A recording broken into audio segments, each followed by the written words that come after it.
Here. So, welcome on in, everyone. Let's get straight to it. Feel free to do the recap, Scott. Okay, well, in the Guildwood Protectorate, having brought Etwin back to his senses and defeated the undead, the group discuss what's going on the continent and learn more about what happened there at the Guildwood Protectorate itself. They learn that the Blacksmoke may first have gone to the Scorchwood Wall back when they obliterated Atella's village, was potentially to find the obelisk of imposition from the Sahogan Temple, but the Protectorate had got it first before losing it. The obelisk is a powerful artifact that can previ- that can positively shift the perception people have of a group. However, when the influence is revealed, it is known who have tried to influence them. Edwin speaks of its uses. Uh, sorry, Edwin speaks of how it uses inaudible pulses of sound waves, and thus, with obsidian needles like the sort that grow in the Underdark, he would be able to fashion a mechanism to point in the direction of the source. As the North Underdark waypoint where Helena and her family are from had collapsed, Sar speaks of dealings he had with the South and another entrance, so they decide they will try to make their way there. Etwin provides the party with a map of the sorts of places that they can find obsidian needles, a clockwork bird to disperse the obelisk's effect in a small area, assuming it works, along with various gold, various potions, and a range of equipment. Early the next morning, they are attacked by several bullays, consuming the corpses and risking bringing down the building as a whole.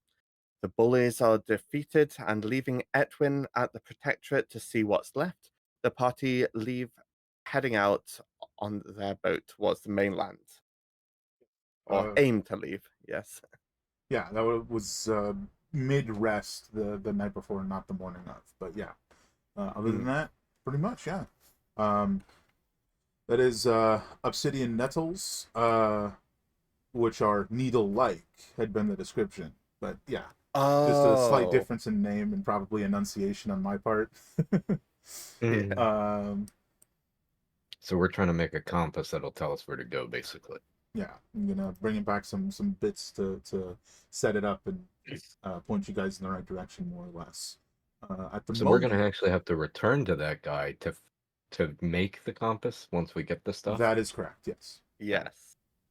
I mean, I suppose you can try to make it yourself, but I don't know that you have the expertise. Yeah, hopefully we won't have to. I mean, unless you've got something in your back pocket that we don't know about. Well, I'd want him to do it because I think he would do it more efficiently than we could anyway. Fair enough. Exactly. So you guys had effectively like left that evening rather than bed back down. You guys pointed the ship in the right direction, and then laid down. Mhm. So you guys sort of drift off in that direction as the night comes to a close, and you guys get the rest of your rests. It's a bit rough because you guys probably took almost an hour to do the fight and then set up the ship to leave and then get it through the little spaces and get it all the way out. Um, so you guys did get enough sleep, but it was a rough one. And you guys sort of wake up the next morning in your respective hammocks or beds. And at least for the moment, we are here on the map. Zip you down to where we Oh, are. give me a second. I'm going to do the overnight sort of changing prepared spells to okay. I'm going to go for my fishing style of spells that I was having with Etwin now. Oh, do you have a bait spell? Yeah. That'd be useful. Oh Oh no, yeah. Etwin didn't come with us. No, he did not. Uh, giant insect, but it's just a big worm in the middle of the water. Yeah. Oh, That's I am not that's going to be your next bait, level no. thinking. I think they just bring bigger fish, not more fish, though. So you might have a problem there. So assuming we can all see where we are. Hold on. What the? Oh my gosh. Okay, hold Oh, on. we're a lot further inland than I had loosely estimated. Yeah, I think you guys had sort of been picturing it off as like an island over here, but it's like the furthest straggler of a strain of islands, really. Chain? Not strain. Chain yeah. of islands. Instead of hitting make bigger, I hit close. Hate it when I do that. Good lord. Uh, Okay, all I see is blue square. Is that correct? You should see the ship. There you are. Okay. Is That's where we're great. heading currently like marked on the map somewhere? It is not. I figure that's kind of going to be part of the discussion in the morning Gotcha. because SAR knows where you're headed. So you guys just pointed the ship in that direction and went to sleep, basically. However, it is there are the two map the That's Driftwood Harbor. images. Yeah, there's and one's a wee village, one's a larger town. Yeah, I think you're just kind of going to come morning. You guys are sort of making breakfast, Yeah. however you manage that on the boat. You guys didn't sell all your fish, so you still have a shit ton of fish. Yeah. And I imagine you're going to be fishing up more as you travel. Also, I'm gonna start off my morning with casting Druid craft to fair get enough. an idea of the weather in the local vicinity for the day. Like, sure, we're traveling, but So I'd say location is. would at least give an idea of the first few hours. I'd say location is like contextually like. I know it doesn't say this, but like a quarter-mile radius around you would be like Yeah. the location you're in. You feel like it's going to be fairly clear, and that feels like the type of thing you can just cast again in an hour to get an update. If you wanted to keep casting it, that is something you could continue to do. So as he sort of like wakes up, casts Druidcraft, I kind of imagine that's like how that goes. I believe just doing my morning magic things. Don't mind fair me. enough. I believe it had been Corwin and Sar on the deck in the hammocks, and Itella and Helena were sleeping in the cabin. Correct? Yeah. So it's a little bit of a cramped cabin, but it is big enough. Remind me, you guys added the cabin, didn't you? You guys had sort of constructed it on. Just the one cabin. Just the one it was cabin. It was more used as a storage room because we just wound up using the hammocks all the time anyway, unless we were caught out. And I remember the discussion, but I don't remember whether like you did it and we talked about how that makes sense, or whether we said okay, SAR and the end result is the original ship didn't have the cabin, and it has been added on since, likely when you guys were getting the repairs done. Yeah. For the mast and stuff. This was just the initial, at the initial repairs, if I recall correctly. So like we've not gone to any sort of proper. So I imagine adjusting place or whatever. I imagine when we say it's a cabin, it's like just a part, like the deck of the ship, and then like boards and a like little kind of like just like a scrap of wood with hinges. You know? Yeah. Like a shed. Yeah, kind of like a little shed with beds. I kind of the bed shed that they took out Hunting Jaws from that movie. It's just about that big with one building on it or whatever. Yeah. Not much bigger.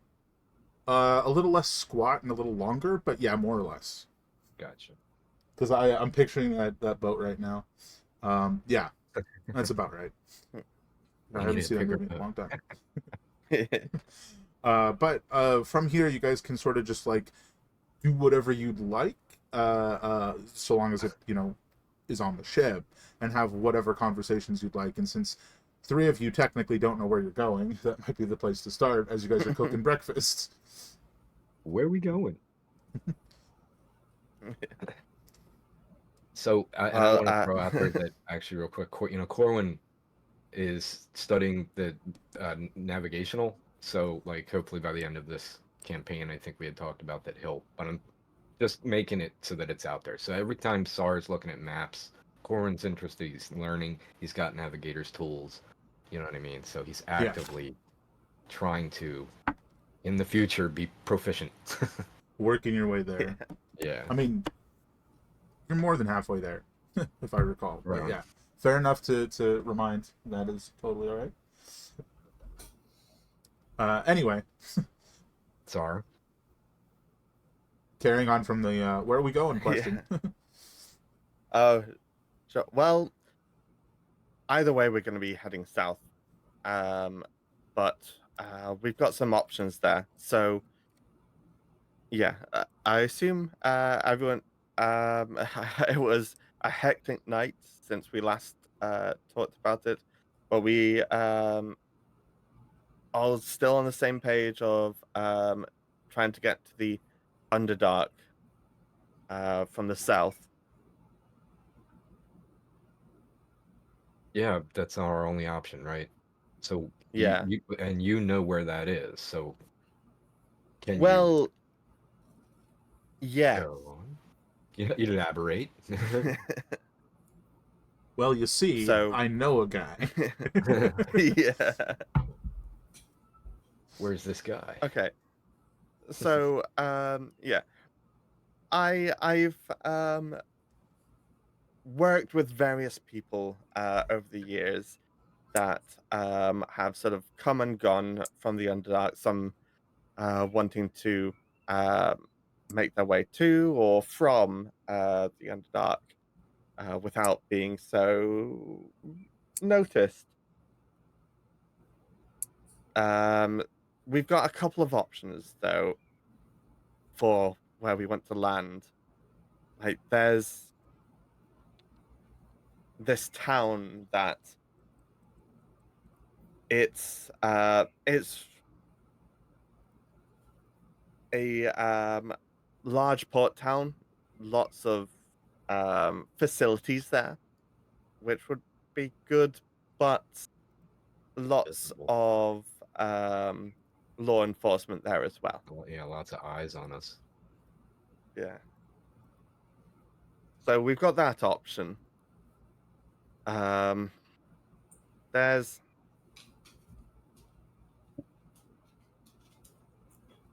also my village. It's closer to it's further away from the where we'll have to be traveling to itself, but Where you're from? What's it called? well, Starville. no. Have you heard of Driftwood? Driftwood I Harbor? think I have, but I could roll a history check. I'm proficient Yeah. at history, so I pay attention. I would say you've definitely heard of it in passing, but you've never been there. You don't really know much about it. Right. It's just one of those like, oh yeah, that's one of the towns with a port, basically, is what you know. Yeah. Right. I was gonna say I've probably seen it on the map. So yeah, it's right there on the map. That's where you're from, Driftwood.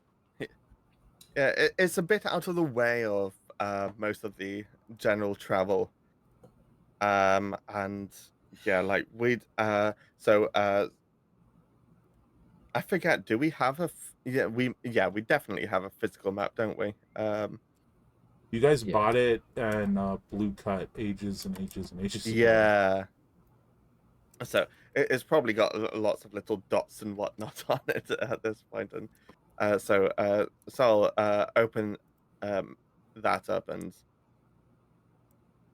sort of point roughly to where we are and sort of say, So yeah, like it would be closer for us to get in here, and yeah, it says compared to this place down here, it's a lot smaller, but we'd have to move inland, sort of all this way.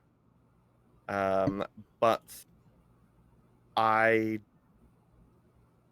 I don't know exactly where we're going, to be honest. I've been nearby before, but it's sort of rule of privacy of not wanting to um, sort of know things I don't need to know, such as the exact location to the Southern Underdark. But I know how to get into contact with people that would know exactly where to go. I kind of feel like Corwin senses, and maybe I'm wrong. So, and he's pretty direct with these things. So I think Corwin would just say, "Starman, do you not want to go back home? Would you not want to do that?" It's not that I've just never brought people home before, and like we've been through a lot, and it's a sort of different. I don't know the word for it. I guess a, a vulnerability I didn't really expect to be coming up.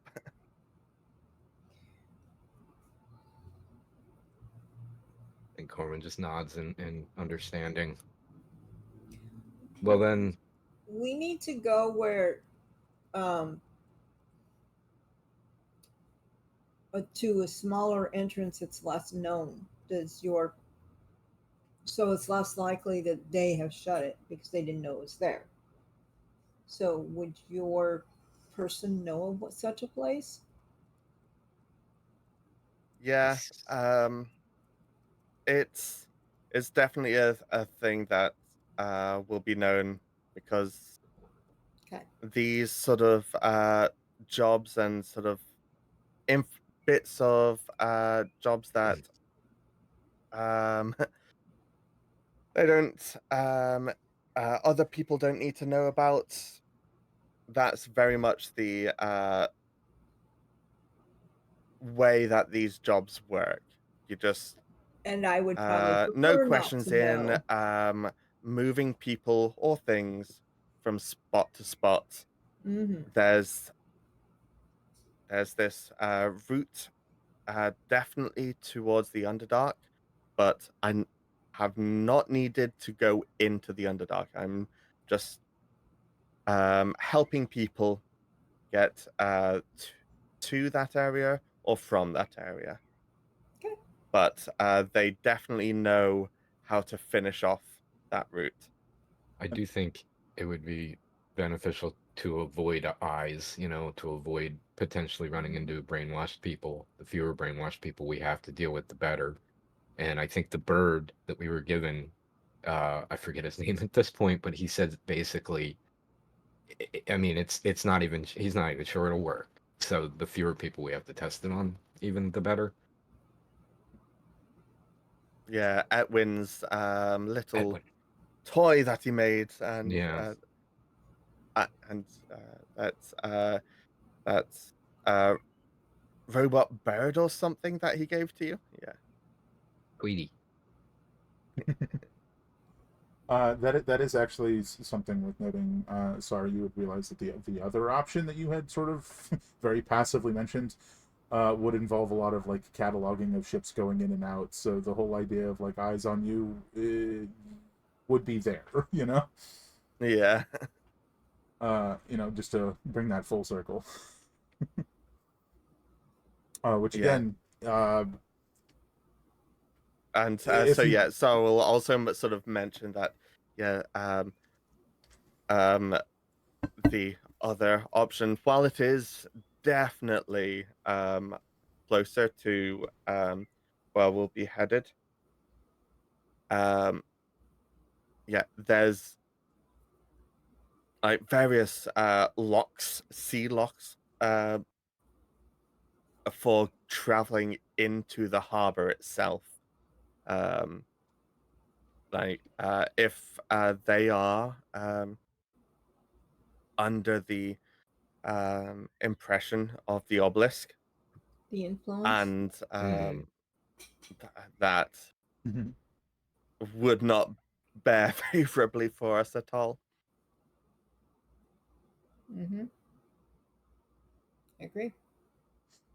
I will say, even with just like the very vaguest hint at what like city he's talking about, Helena, given your background, you are aware that he's referring to Cauldron Keep. Um, and that sort of in general, it's just a very secure, like port town, and uh, there's kind of only really one way to put it. It's like, where the rich people live, but the corrupt rich people. So like 70% of them. And they're very like particular about, people coming in and out, and they will like they will in detail like write down everything about your ship and everyone on it, and from your perspective, Helena, it would be a very bad place to go right now. So, correct me if I'm wrong. That means driftwood is the safer and the option that we're considering the most right now. Mm. That is what it sounds like. Okay. So I mean, if there's no objections, it sounds like that's where you're headed. No objections, Sar. You ready to No, bring us I home? guess. Yeah, let's go for this. I'll warn you. Like when we get there, um, like obviously we don't know what the people are going to be like with all the Yeah. madness that's happening on the and also, it will be um a decent amount of travel inland. Like basically, we'd have to walk the equivalent to the next town over and then inland, like before we can get there. So roughly Okay. where you think it is. Assuming everything goes well, but we'll cross our fingers, I guess. That is to say, the general location of where you think the entrance is, right? Yes, Okay, yes. yeah, just making sure. So there will be a bit of walking, and since your ship doesn't have legs, it's going to have to wait. Unfortunately.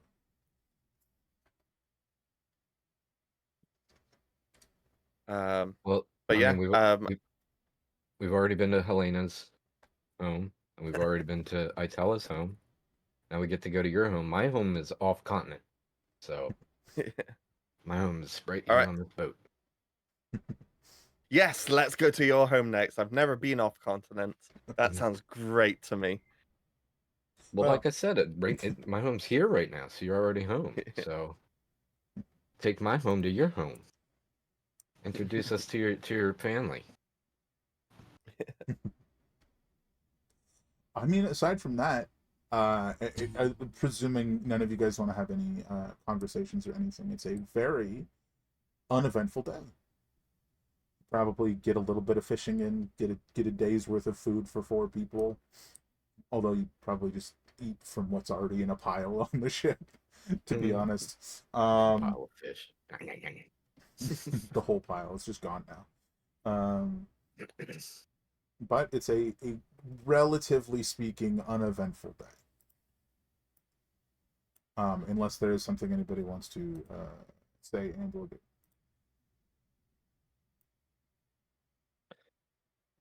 Nope. Fish and keep an eye out. Dribbly's, when he needs a break, whatever, but otherwise he's just flying cover, maybe 50 feet up, keeping an eye out for ships. This is only going to matter a little bit, but how close to the shore are you traveling? There had been some discussion about it, but I do not think there was an actual determination. It kind of sounded like we were going to just go down the middle and not go too far, but not too close. Yeah, like shore in sight, like um, unless anyone disagrees, shore in sight, but like it's um, I'm trying to think. Practically speaking, That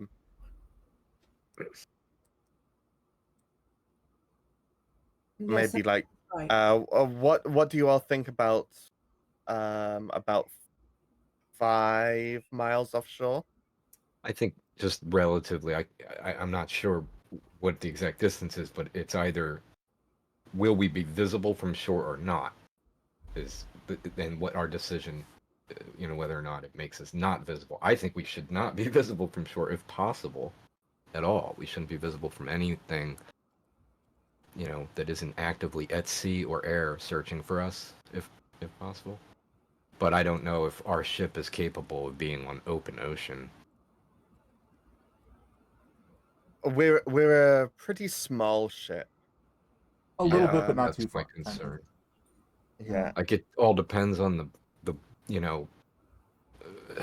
when it becomes ocean as opposed to inland, how deep it is. You know what I mean?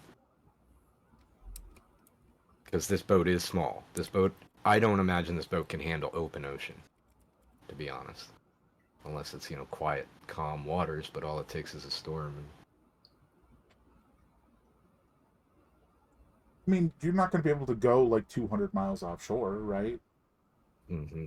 But you'd be Well, I able to go think like 50 or 60 for sure. I think on Earth it's like 24 miles, and you're Oh, guaranteed not to be visible.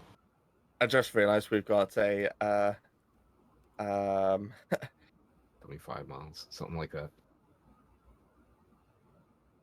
so Oh wow, we've yeah. got the I actually did some calculations. grids that we can actually get a idea of Roughly, yeah. yeah that we can I'd 30 personally miles? say 30 miles, yeah, Sounds good. um as our sort of um Maybe, it's like we're loose skiing. approach. We stay around 30, but we dip in so that we can see the coast ourselves just to check. But I don't know. That would kind of be up to SAR, whether we're passing things that we would need to check or not. But either way, yes. I think that's a good idea, a good strategy. And I mean, we've been at sea together for like 4 or 5 months, something like that. So. Yeah, 6 months, yeah. Plus a bit with the whole actually traveling to the last time that we went to the Guildwood Protectorate. Mm-hmm.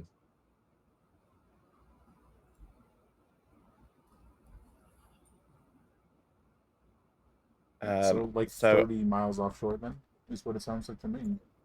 Yeah. yeah, so if you look at the map, my loose guesstimate of a sort of style of path would maybe be something like that, assuming everything went perfectly as we planned, and unless anyone has any other sort of say so or sort of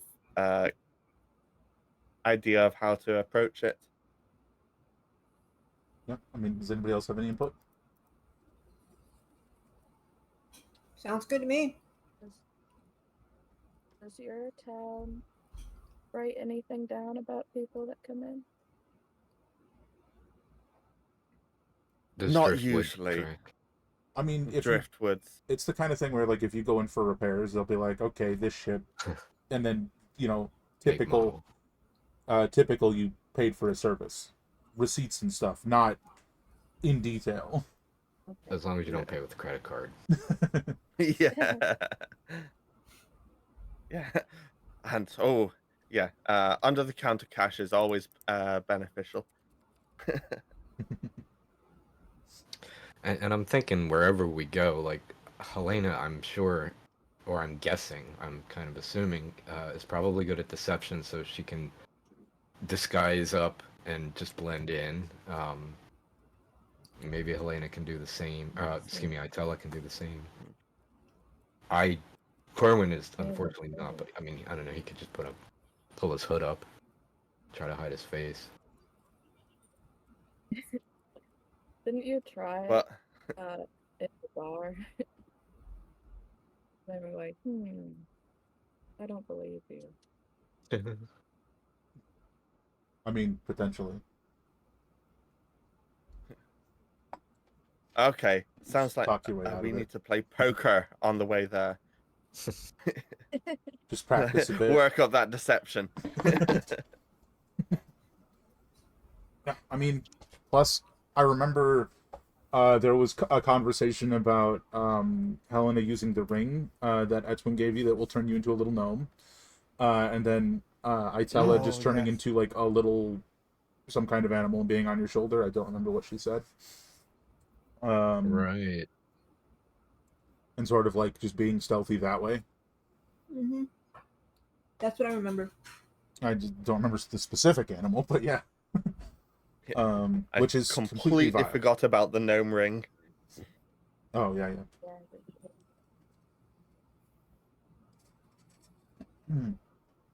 But you guys have sort of established that you're headed to Driftwood Harbor, and you're just traveling throughout the day.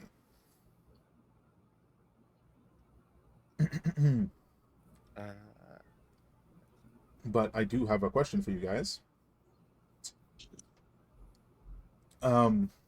Once it comes time to go to sleep, how do you guys do that? I count sheep. Oh, Seems to I fall asleep Yeah. pretty quick. With our eyes shut. I was more referring to watches and things. Given the Yeah. situation, I know. they don't seem unnecessary, but maybe less necessary than on land. But that is up to you guys. Corwin yeah, always tends to go so- to bed first and wake up early. You know, Yeah. that was always Corwin's thing. So yeah, what do you all think about this? Like, Itella, Helena, obviously Corwin and I are a lot more versed at sea travel in recent year than you two. Sure. So how about we sort of like pair up, as it were, for if either one of you need some help during your shift, there's a given one of us to assist you with it. Like, we can still be sort of taking it our breaks and sleeps, but a given person is to be woken up. How's that sound to you lot? Sure, but if it's serious enough, wake everybody up. Sure, yeah. But if it's, hey, we're veering a bit too much to the left, how do I fix that? Oh yeah, you're talking off course, like ship general stuff, not there's a Yeah. giant shark in front of us Yeah. or something. The Kraken. Absolutely, yes. Like, that's a different story. You got to wake up the whole party for the Kraken. There's a right? Kraken in front of us. No, it's Corwin's turn. Well, I think just generally it's like as soon as Sar goes to sleep, wake Corwin up because Corwin's already been asleep for 4 hours. Yeah, sort of just alternate it that way. That makes sense. So I would presume in this context, Sar is first up for watch. Are you being paired with someone? Well, if Sar's up, then it's Sar's up, and more meaning sort of like once Sar's down, for the first 4 hours, wake Sar up for whomever's second, and then if Corwin's third, say. Yeah, I might be jumping the gun Or a bit fourth. because Yeah. previously, like on land, you being the stargazer that you are, always took first watch. So that's where my brain went. Yeah. Indeed, yeah. Sar's definitely going to be first and letting people settle down. And so while he's not sort of proficient at all or anything at actually handling the ship, knows enough to at least not screw it up. Fair enough. I'm more meaning. So I'm more basically, meaning. so it also would make sense that if you guys are watching in pairs, just one person knows how to drive the ship and one who doesn't, you know, Hmm. and just do it that way. Yeah. So I think it's ultimately who wants to stay up, who wants to go to bed first between Helena and Itella. Unless I'm conflating something. No, sounds like what I'm saying.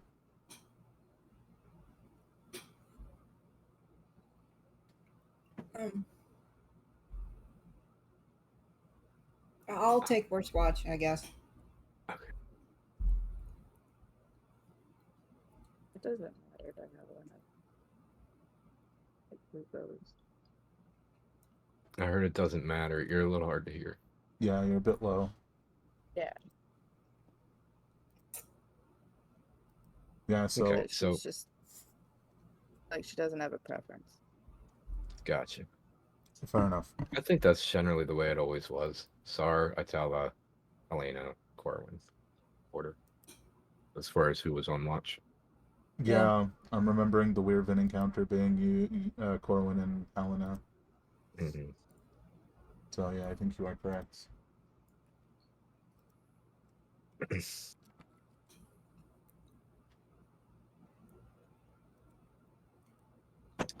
So it looks like it's going to take us 6 days to get there. 1, 2, 3, 4, 5, 6. Something like that. We could show up with lots of fish, which is, the default plan. Well, we're gonna smell like fish. Yeah. So we should just put on those- fisherman clothes. There you go. That's our disguise. We need somebody with prestidigitation to be able to clean us up. Mm. Yeah. Not for Somebody- trying to disguise ourselves. Yeah, the good point.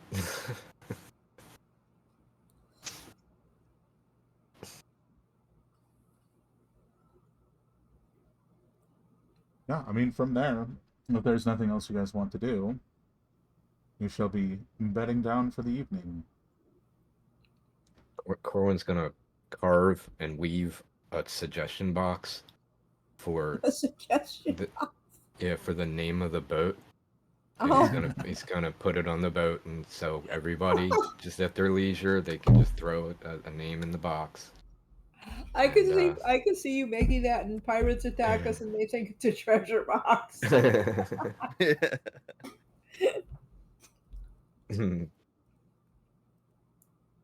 Yeah, someday we'll get a name.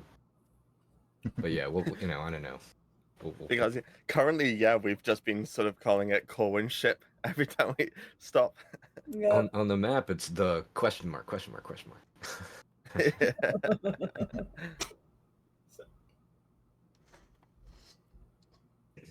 But I will say, Oh, I thought the question mark meant that the mast was bent.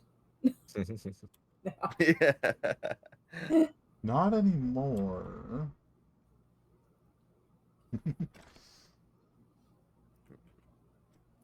But if there's nothing else anyone wants to do, you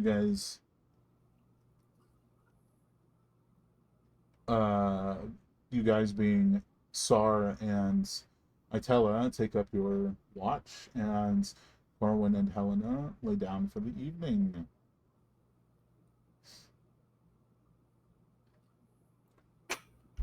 It is. Yeah, and for the sake of clarity, Dribbly sleeps at the same time.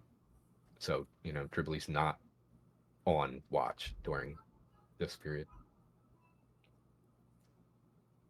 It's worth asking. Do you guys who typically sleep on the hammocks go inside for the part of the watch when you are asleep? Corwin wouldn't unless they were like stinging or no, he sleeps in the hammock. That's where he prefers to sleep. Dribbly's probably like run underneath the hammock. Like he's probably like sleeping on Dribbly in the This hammock. Like it's just I don't know, just a big pile of is a big old pillow. Drake Wardens. Yeah.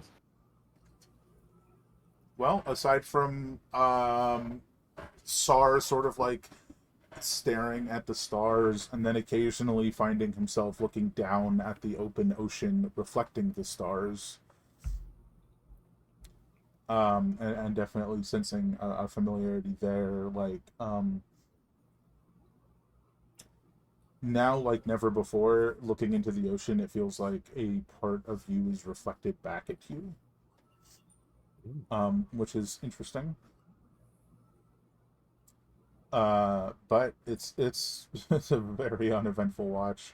Um, like at one point, you think you're fairly certain you see like a ship coming your way, and then you like reposition and you pull out a little I was gonna say periscope, Spyglass. telescope, little spyglass, and it's just like a piece of driftwood, just like drifting on the water.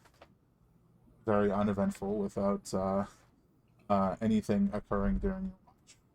Could be a driftwood mimic. Be careful. Be careful now. There was a raft mimic in Adventures in Orleans. You never know.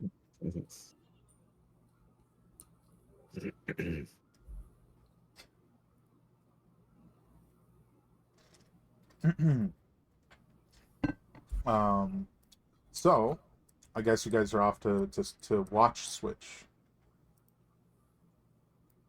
Yeah, if it's time.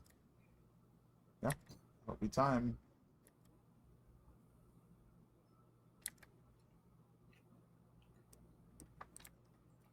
So that would be switching to Helena and Corwin. Indeed. When you guys go on watch, wake up.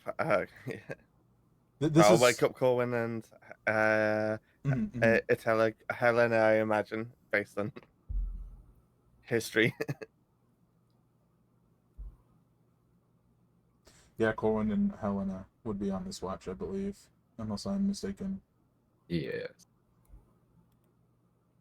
You were gonna say you imagine something. You put Corwin. This mostly just matters for you. You put on your armor when you go on watch. Mm-hmm. Yes. As soon as I wake up. Fair enough. You got your armor strapped on. Where do you position yourself, Helena?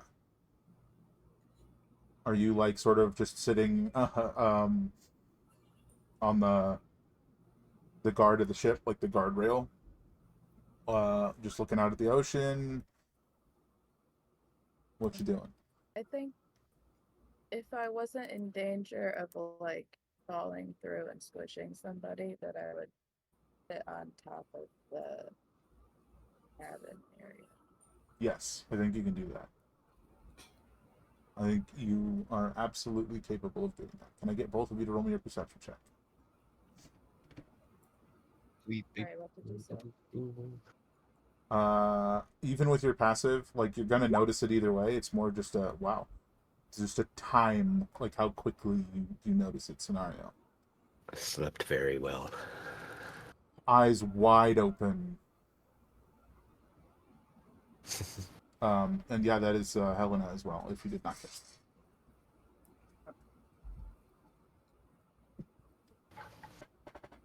Occasionally you'll turn into a robot. I think it's because it's raining.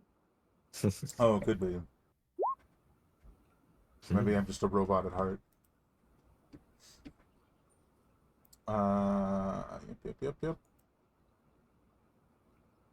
So I will say, I think we're probably further up, but that's fine.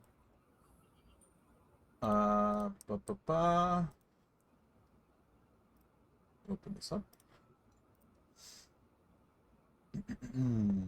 So as you guys continue traveling south, you notice a like a very thick wall of fog start to surround the ship, almost out of nowhere.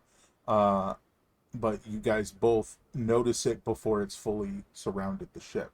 sort of starts along the front and starts to wrap around kind of like this. Here, actually, it might be better if I just show you on that. Like, kind of like, sort of starts like this. And that's, like, about where you guys notice it. It's this very dense layer of fog that just starts to wrap around the ship entirely. Is it moving with us? Because if we're moving, It is moving with you. It is, I mean, at 27, it appears very deliberate as it wraps around the ship. right? There's no steering out of it, or There, you can try. I mean, well, I mean, like before it closes, I was thinking the way you were drawing it. If I made a hard right before it closed the circle, but from the way you're describing it, that just wouldn't matter because it's definitely slow enough you could make to the attempt. well, if I'm understanding it right, if we're moving forward at any kind of speed, and that point that I see where it started is also moving forward with that same speed, then I would realize that it's futile to turn into it. It's just, this is going to stick with us. It definitely doesn't look like you can get out of it. Your ship just isn't fast enough. Right. And especially First thing since it Corwin would started do. in front of you.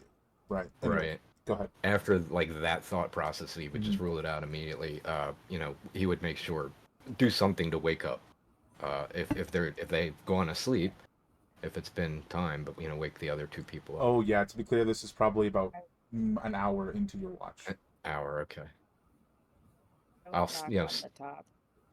yeah, fair like enough. stomp your foot, yell magic. Something magic going on. Everybody up.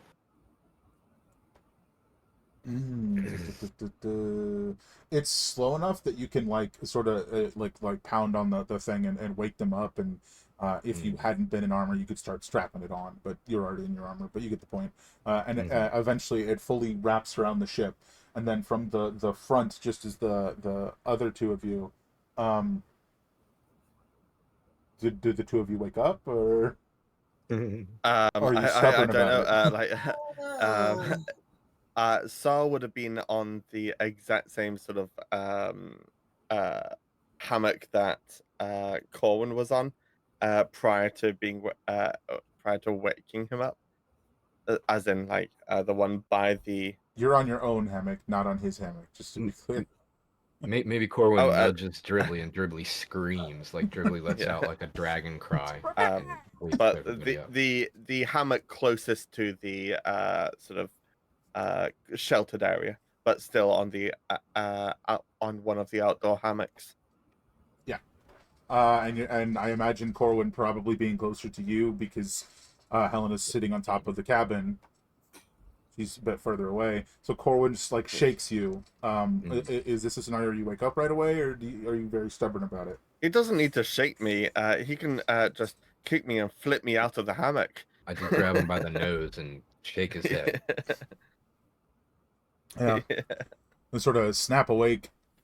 As you guys sort of come to, it's like you see a shape in the fog in front of you. I believe both druids wear leather armor, and it does take you like a second to put those on, which you can do. But it looks like something is coming out of the fog. So to be Corwin's clear, gonna knock an arrow and hold an action to shoot anything that comes aggressively at any of the party. Is it still dark?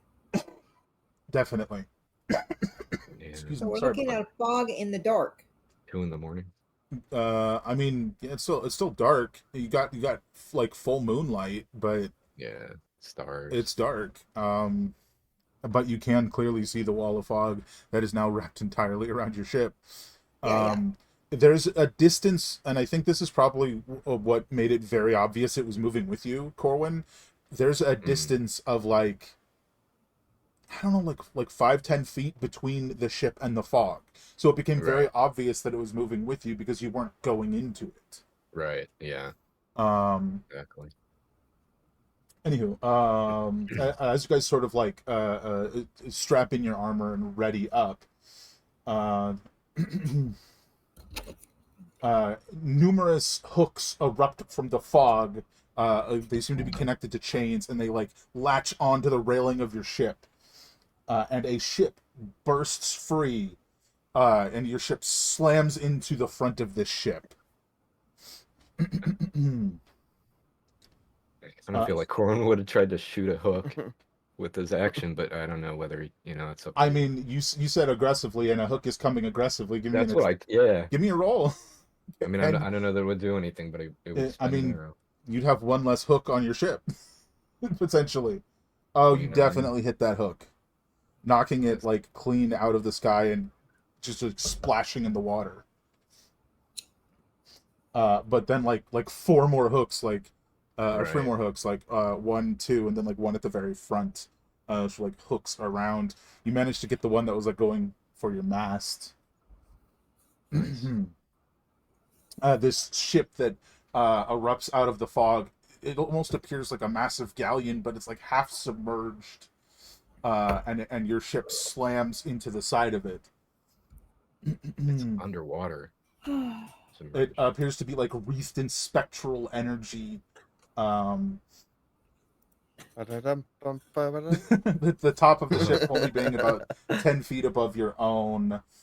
You see a translucent humanoid with the body of a man and the head of a dog as he looms over your ship. Seems this wee fishing boat has been reeling in more than fish. Ain't that right? I smell magic. And a heap of it, too. Give me a history check, everybody. I was on it. And a what two was that? A heap. A heap? Like a lot? A heap. A heap. A Hmm. pile. Oh, Whole gotcha, heckin' lot.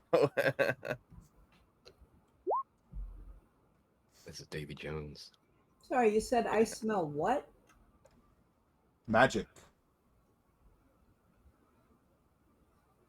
Wonder who said that. Pretty sure he's smelling himself. So we've unfortunately got a failure, and a failure, and a failure. Oh, 17's a failure. It is for you. Artella? History check, please. I'm just waking up. What to expect of me? A history check? Yes, please. Okay.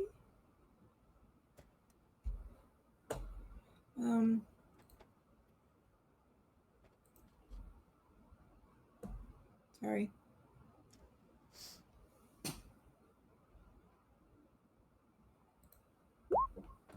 Everybody fails. Yay! He continues. Consistent. I was gonna say we're consistent. He continues. Coming from that trove that had all that magic, aren't you? Pity 'twas always just out of reach. So what did you bring me?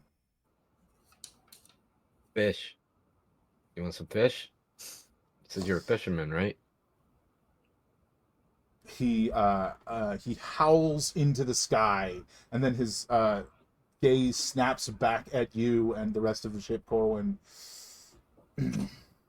shouting, "Me crew's as half starved for it as I am. Take it all, lads." With that, 4 specters erupt from the side of the ship, and half as many rise from the deck. Let me get to the right map, and you're gonna roll initiative, folks. Taking all fish. Don't forget to click on your token. Can we smack him with the fish? I'm gonna stuff some fish in my pockets just in case, You know, funny Yes, enough, we have Helen is actually in zero exactly reserve. the place she said she was. I don't know about Atella, though. I don't think Atella's that far up. No. But yeah. Not. Initiative, I don't think please. stars it's at the back that there's the doodad, right? Yeah. Probably more like this. It's a little close quarters. Your ship is not Yeah. that large. Didn't somebody say they wanted another ship? Well, here's a spectral ship. What do you do about Yeah. that? Oh, yeah. Oh, and I don't think you can hold Alt to Initiative. sort of position yourself between spaces if you need to for any reason. Oh, There you go. Got to click on it. I took my Weird time for waking shit. up about thinking, but uh, We can just add I you. know if you that there's forgot.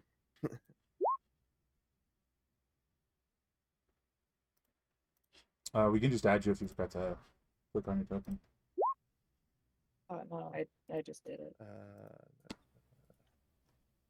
At the right initiative.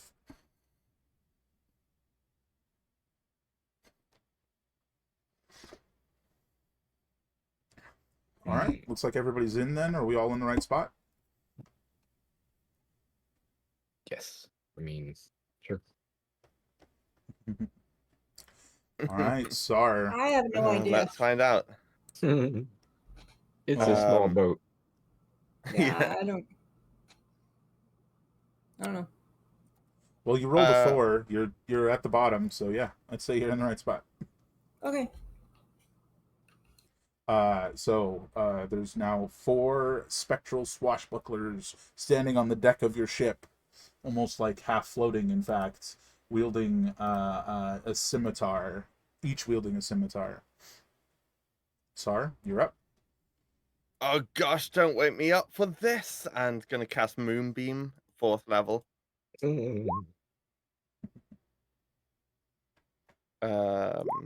And yeah, jog my memory. 5-foot radius, so 10.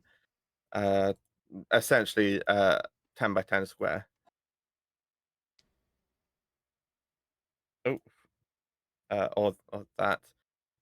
Hold on. That's not what I meant to do. Been a hot minute since I played about with the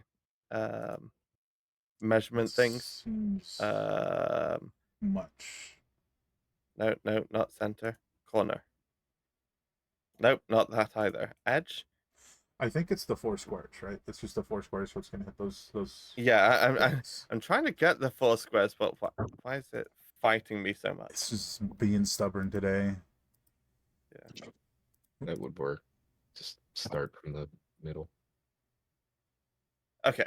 So I think it hits the just, 3 of them, but not the 4. I'm just gonna linger. I'm just gonna do the 5, like those 4, because for whatever reason the 10 by 10 was being a nightmare. Oh god, I moved the whole thing. ship. That's not. Yeah. Yeah, Those that 4 square squares. could be repositioned to get all 4 Ugh. people. I accidentally moved them, and now they're not in the right spot. Like if you centered them, the That's middle not what I guy. meant to do. Sorry, stream. Oh, hold on. I can just draw an ellipse, can't I? That just closed everything. gonna- Oh my god. An ad just started. Oh, Even better. Yeah.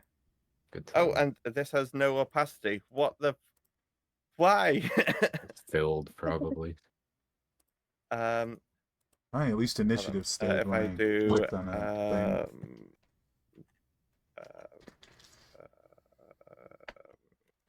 5. That's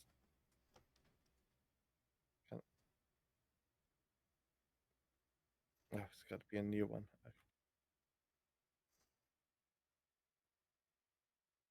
Being very planned. There we go. Okay, so it can handle full. Okay. Go away. I'm down here. If you hold Alt, you can get it off the grid, and I mean, you should just be able to target that middle guy. Yeah. Though functionally, everything should be on the grid, so I might as well just have it on grid. I don't know if this is gonna help, but maybe if I did.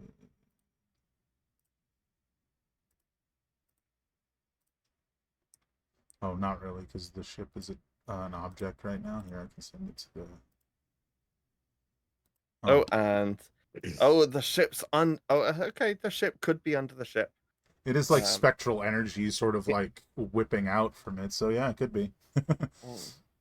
So as long as you're in those like 4 spaces, of that set of 4 spaces, correct? You are hitting all of them. Okay. So saving throws, con save. It's like, yeah. Con saves, con saves. Yes, I believe so. 1, 2, 3, 4. Okay, so What's the damage? Or 16 20 damage. Oh yeah, I doubled that one on my high level cast, but so long as I keep it up. This one succeeded, so. Oh, crap. Ooh. I accidentally have them all linked. Is your spell save really 16? Or I was thinking that seems a bit. I thought it was.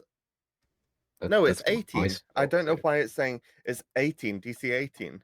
Yeah, I don't know why that's saying 16. Not because one you got a thing, it's another. 820 Yeah, I've wisdom, got a don't you? +5. Yeah. Sorry.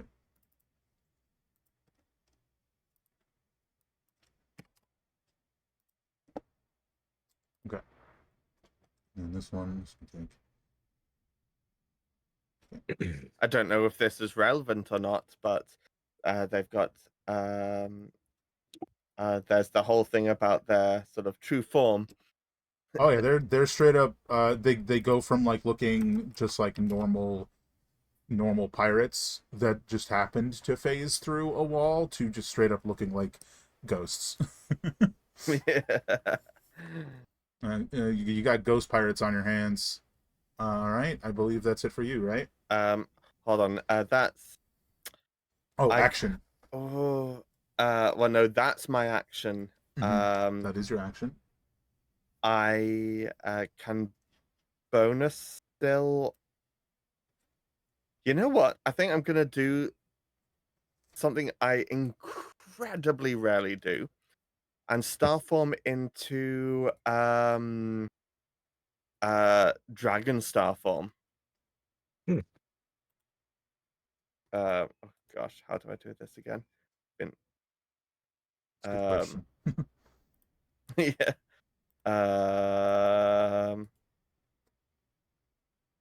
You know what? I'll just sort of give myself a 10-foot aura, and you can Oh yeah, for some reason it's know not that. letting us switch you. I don't know why. Yeah, the token thing isn't behaving today. Huzzah. But yeah, this is the for once the dragon as opposed to chalice and whatnot. I mean, can you describe that exactly what we're So all seeing?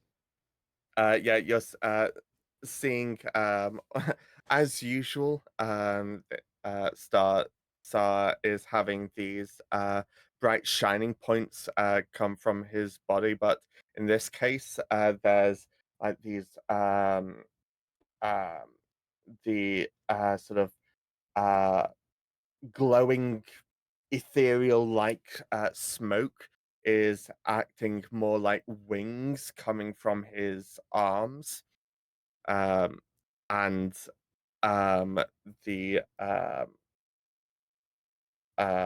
stars are sort of just across his hands and torso, as opposed to what you've mostly seen, which is when he's been doing his chalice form, has been much more like from his chest outwards. This is much more like a sort of across his arms and torso, and a sort of spread down.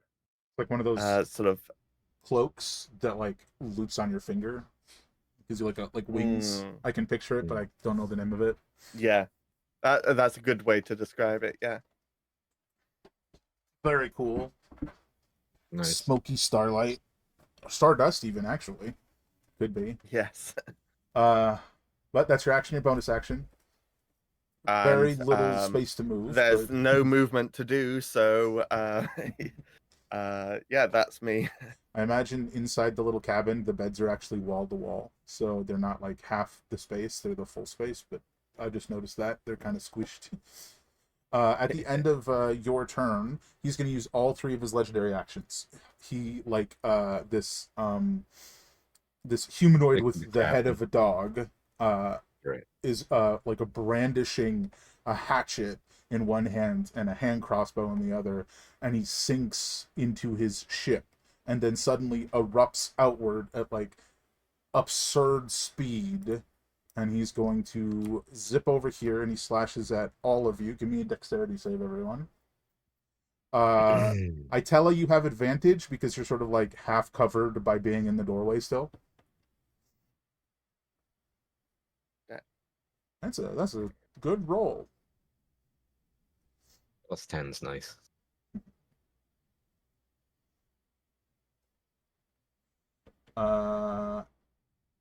Checking, everyone except Sar succeeded. Yeah, of course.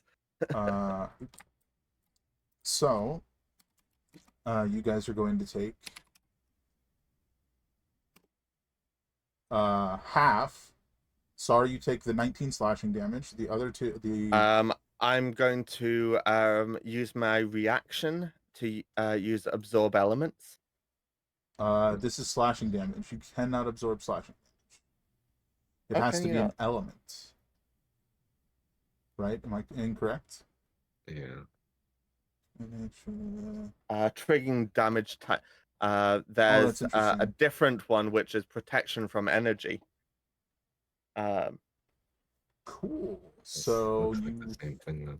So everybody except Helena takes 8 slashing damage.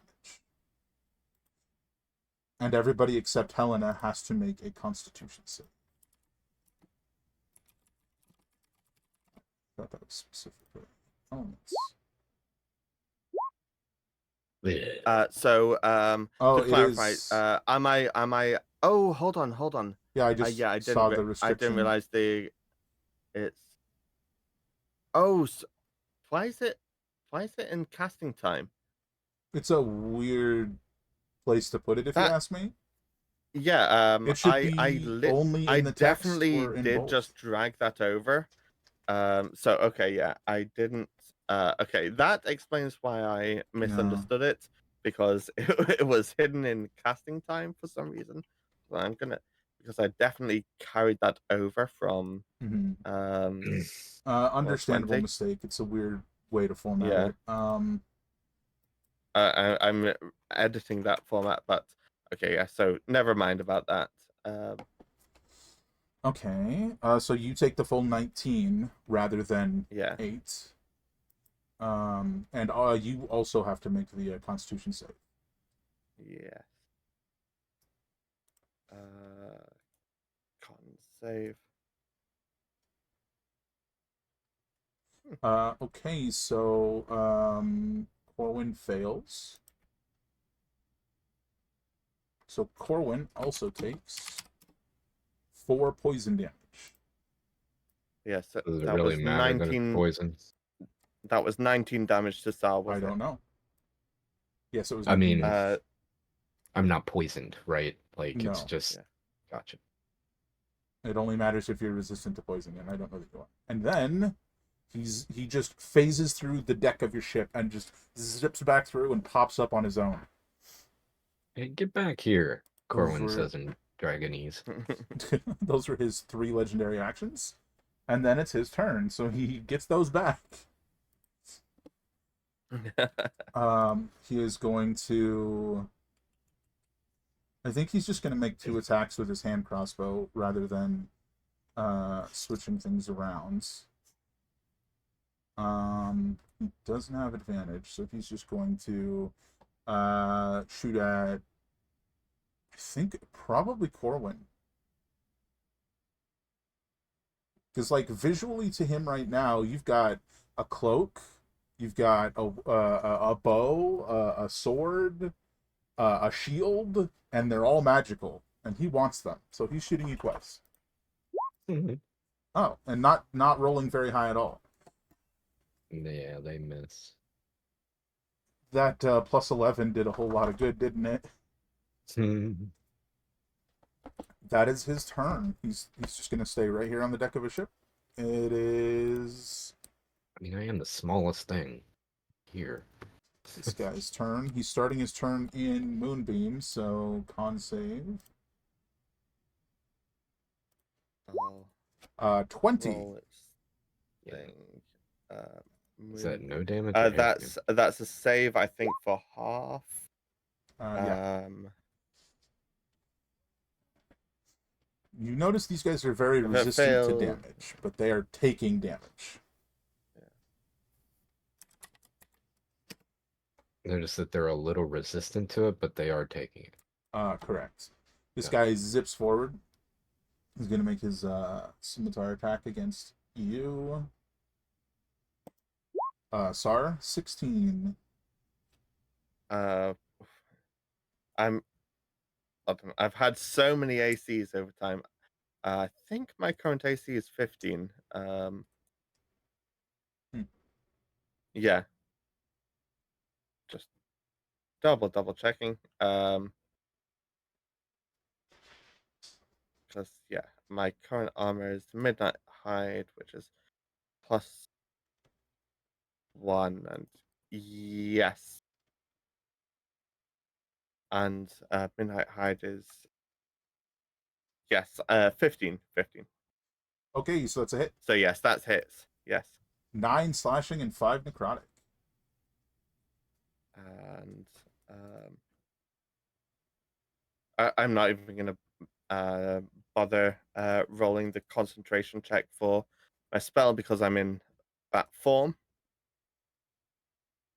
And half of 14 is less than 10, and my minimum roll would be 10 anyway. Well, I mean, technically, you could still get a 1, which would still technically be a failure. So as long as that doesn't come up red, you're good. Constitution. You're good. But that is his turn. Oops. We're over to Helena. Okay.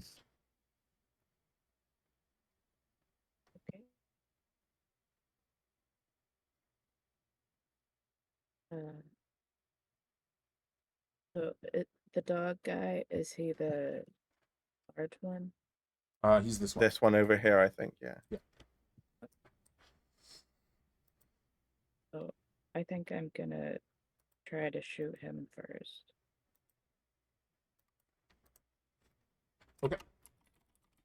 Rifle out.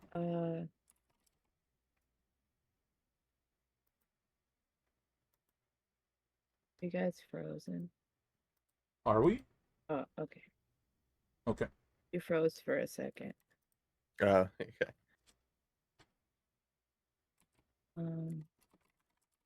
Trying to figure out what my thing was that let me have my sneak attack. Insightful fighting, I think. Something like that. So it's insight against their deception. I believe so, yeah.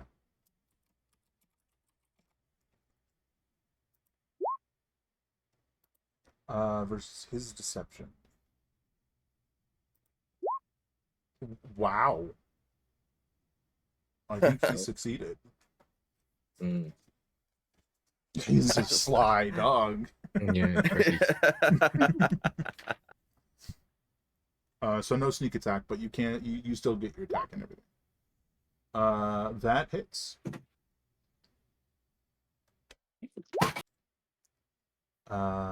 It's pretty good. Definitely not as effective as you would want it to be, but he did take damage. I think I can just try it again. Like Like later, I mean. Yeah, on your next turn. I believe that's correct, yeah. All right, Okay. that's it.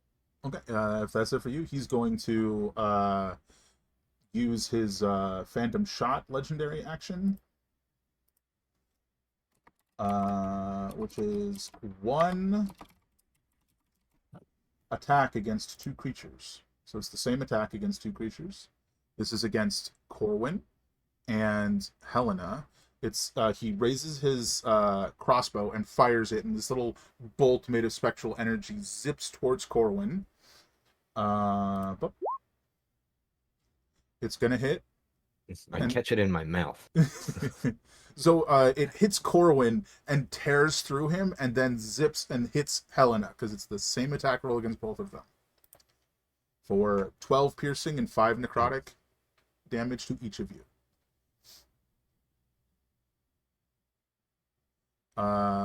And he has an ally within 5 feet of Corwin, so Corwin, you suffer his sneak attack. Let me make sure that number's right.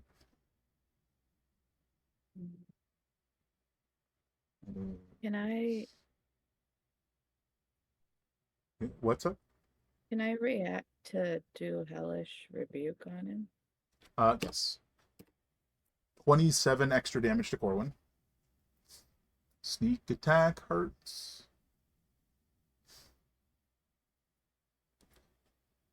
I'm gonna go ahead and fade away, so I'm invisible right now. Let's get Dex save.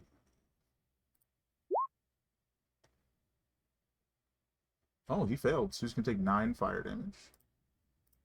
Or a little less than that.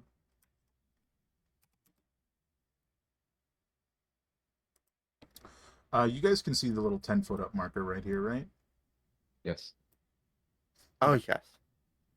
Just want to make sure you guys can I see it. don't think the lightning was supposed to be there. No, I just ignored it. Okay. Alrighty, so it is then the swashbuckler's turn. Different swashbuckler. Yeah, minor mistake. I will stop making it now. Okay, roll your damage.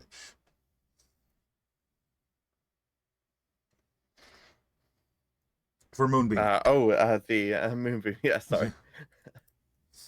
I realized I did not Uh, specify what. moon. There you are. Okay. So he succeeded, so half damage. So, okay. Not stick anymore. So this guy is going to zip. Corwin, remind me what fade away does real quick before I say anything, do anything. I'm invisible right now. Okay. Immediately after you take damage, use your reaction to magically become invisible. Sick. Okay.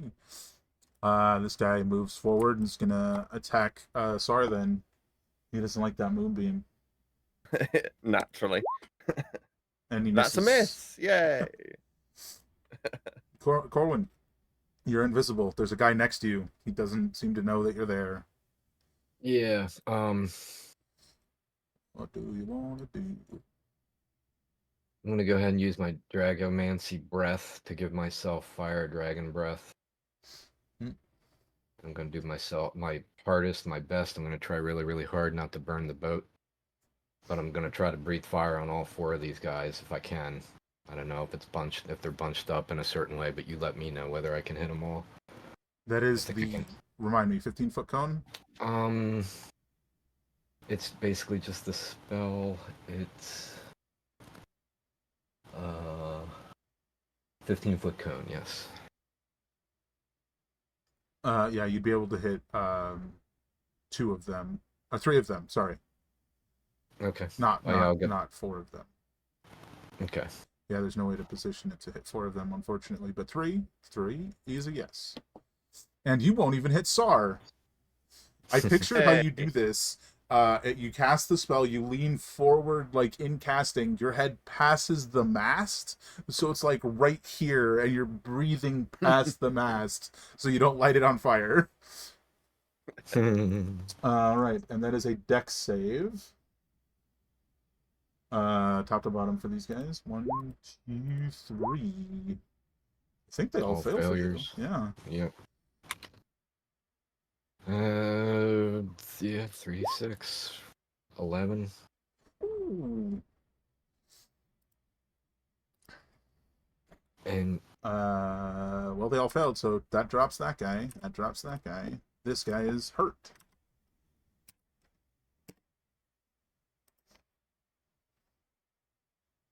oh yes, okay. Okay. You hear So the voice of the sea dog, and he goes, "Be sure to add ye to my crew to replace them."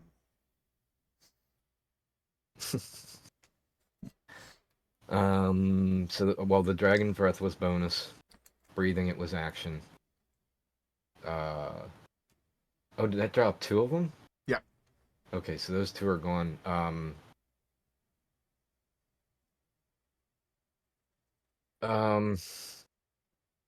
I'm clearly visible again.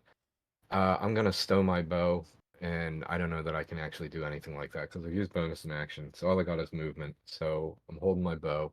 You can stow your bow. Um, You get 1 free weapon interaction. Or item Okay, then interaction, excuse me. Like draw a weapon, stow a weapon, that kind of thing. all right, I'd be going to shield basically. Um, and I don't think I'm gonna move because I don't. I mean, I have Dragon's Breath for 10 turns, so um, give me a second. Let me just get this straight. It's gonna be that. Okay. Um, yeah, I'm not gonna move. I'm gonna go ahead and now tell Dribbly to attack the big guy from behind. So big guy being the dog-headed guy. So to be clear, that's Corwin's turn. Now Dribbly, who is a fire drake at the moment, Mm-hmm. is going to let me just yeah, that's well within his range. So he's gonna fly up and over and behind this guy and try to bite him. Can't Yeah, wait till he so has something more than a bite. are you landing on the ship? Not if he has to. I mean, he'll hover 5 feet, but he's low enough to attack him. So, Sorry, do you mean not unless he has to? well, I mean, I don't know. I think he would probably hover because it's a ghost ship. So I think he would kind of fly up around to where I have him, but Hey, fair kind of enough. bite him from from the air. That is fair. Not sure if that ectoplasm, feels good or not. Okay. Just kind of. Let's Yeah, do it. maybe not. All right. 26 to hit. That will hit. Good roll. 19. All right. So 5 piercing, 5 fire. It'll imbue it. Or infuse it rather for an extra 6. Yeah. So 16. Well, 11 fire, 5 piercing. Okay. And he screeches as he's biting him. And I think that's everything Corwin and Dribbly can do. I think at the end of Dribbly's turn, he goes, "I've no time for vermin." And he phases through the ship and appears behind Corwin, and that is his second legendary action for this turn. No attack of opportunity, if you were going to ask. that's part of the legendary action. Yeah, now I figured. All right. He This used his reaction anyway to infuse a strike. this spectral guy is a guy that had the crossbow. He's gonna switch to his scimitar and attack at Dribbly.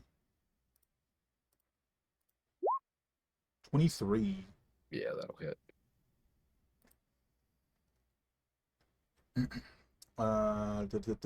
That's 4 slashing, 5 necrotic. Okay. That's his turn. This is the other guy in the moonbeam. Oh, That's an 8. skippity doo dah. Where are we? Moonbeam.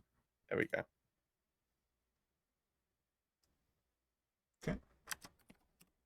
I'm so good at rolling low today.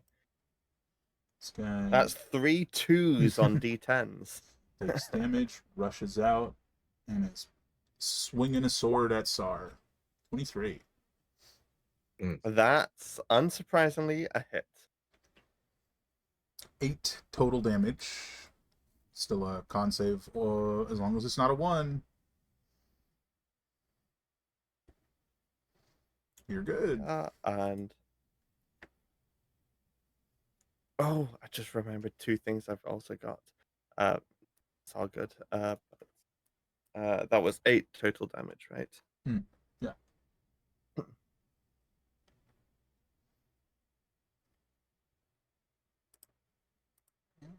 Oh, up? oh yeah. So I just dealt some radiant damage to him, right? Yes. Hold on, just rereading this thing. I'm going to give Corwin some temp hit points.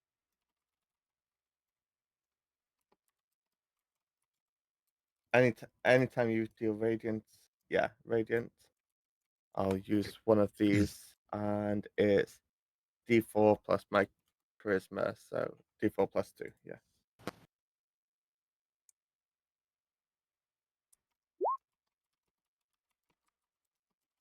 Okay, it's not much, but it's something. There's 4 temporary Yeah. hit points for Corwin. Good call, really.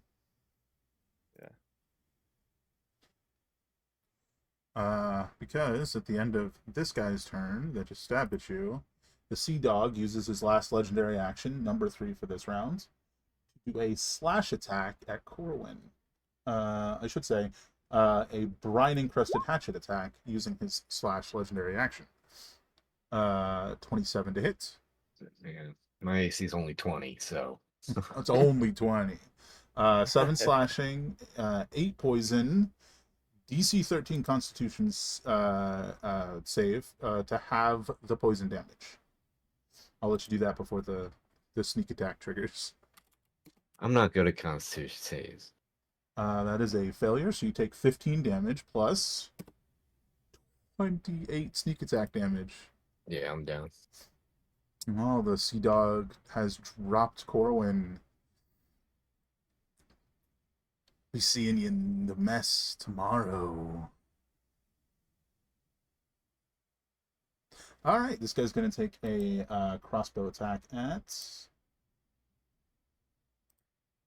Dribbly. 24. Yeah, that hits. 14 total damage.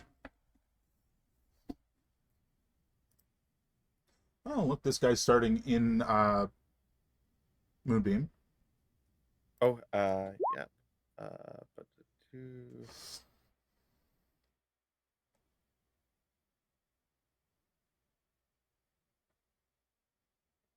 I think that's a failure because we discussed that yours is 18. Ooh. Finally, I stopped rolling. Oh, he 1s doesn't and get a 2s. turn. He's gone. Yeah. Itella, it is your turn. There is a spectral ghost dog man next to you. What are you gonna do, Itella? Well, my original plan got gone because they were all 4 together. I was going to do something that would hit all 4 of them together, but that's not possible no more. So I guess I'm going to shillelagh and bop him. Heck yeah. Okay. You can do Shillelagh, or you can do Shillelagh's big brother, Oh, which was Fury of the Forest. 3rd level spell.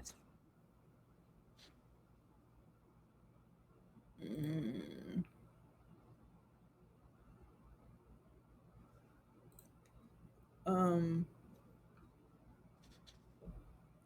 it takes concentration though. It's up to you.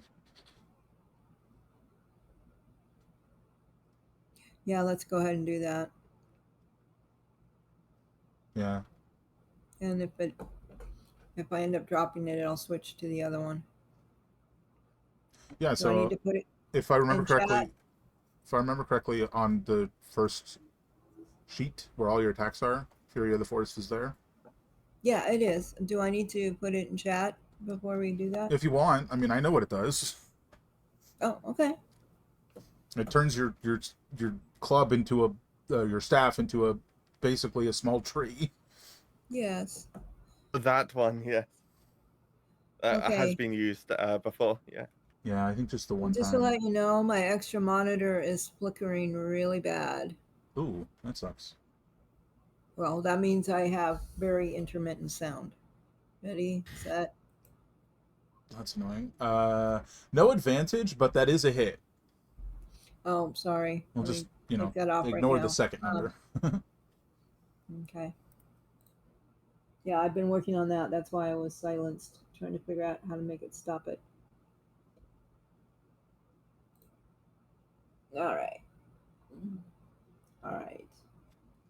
It is time to hurt you. All right, 15. He's going to use Uncanny Dodge to half it.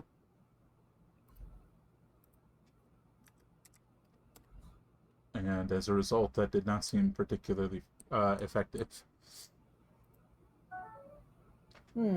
He's a ghost dog, man. True.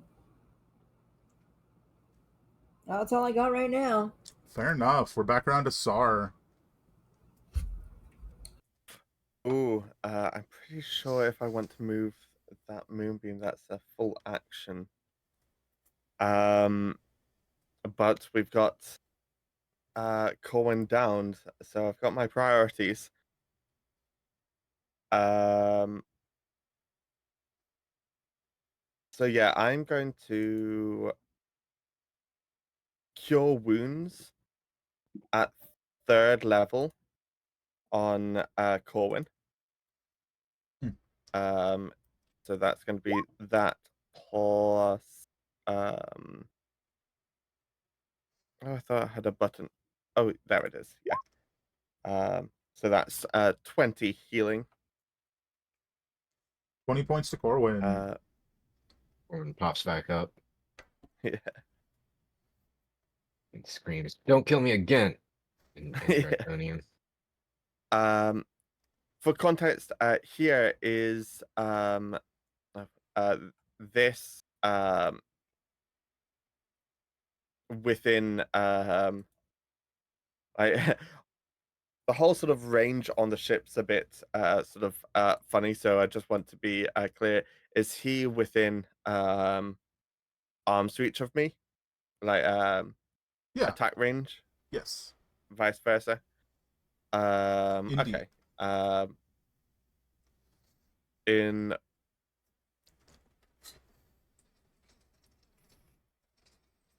In which case I'm going to drink a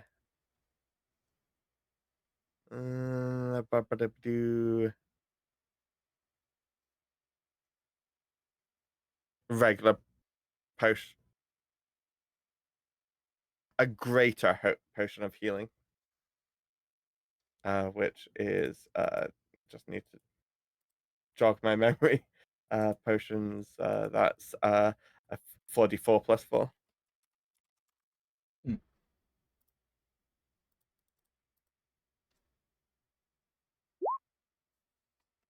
Yeah. And that's going to be my whole turn. Makes sense.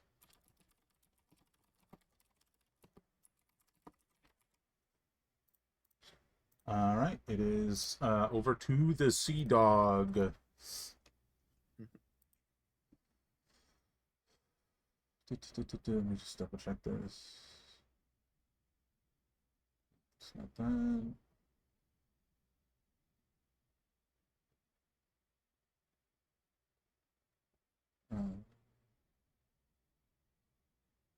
Oh, okay. He's going to sort of like turn and shift his position facing Sar and he goes, "You've been taking a lot from me, don't you? How's this? A miss, I imagine. Yeah. Second attack. Also, No, I think it's a hit, right? Because you said 15 oh, last hold time. on. Yeah. Sorry. No, that's fine. Yeah. But hold on. I'm going to hold on. Double checking on how does Cosmic Omen work as that? Sorry, it's been a hot minute. Don't actually know.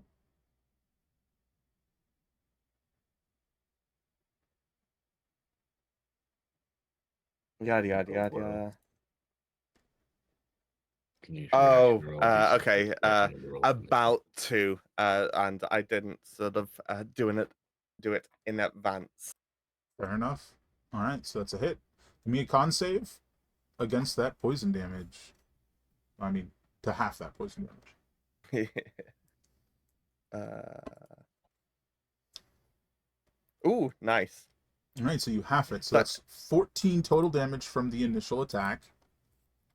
And then 27 sneak attack damage. And yes, for the purposes of concentration checks, that is one attack.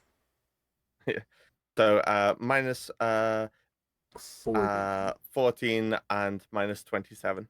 Yeah, so 41 in total. And half Yeah. that, your concentration check is 21. Or 20, excuse me. So it's 41 halved. You can do it. I believe in you. You got this. The heart of the dice. Boop.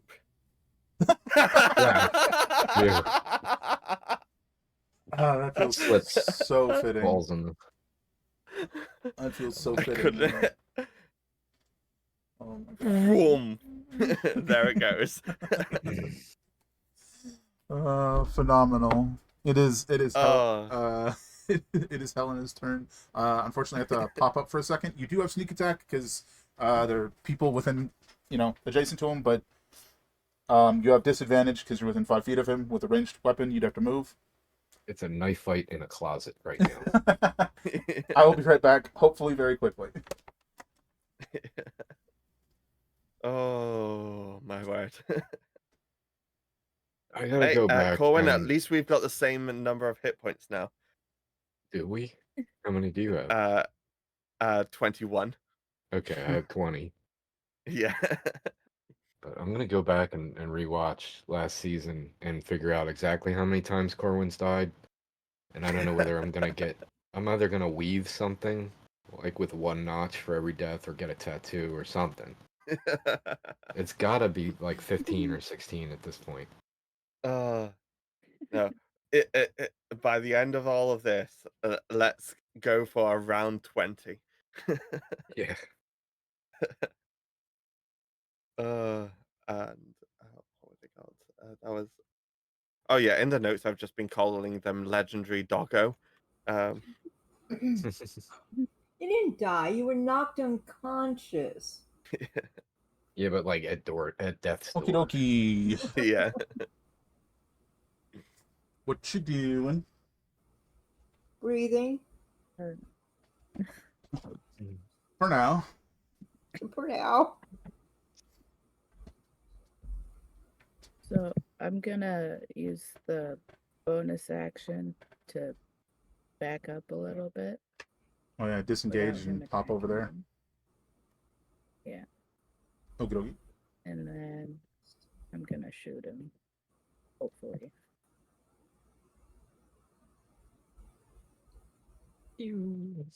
Oh yeah, that'll hit. And you do have your sneak attack. And he's already used his what's it called? The dodge thing? Uncanny dodge. You already used that. 36. Nice. I think he did. Wait, no, because he just had his turn, so he has it again. So he can use it. That's still a lot of damage, though.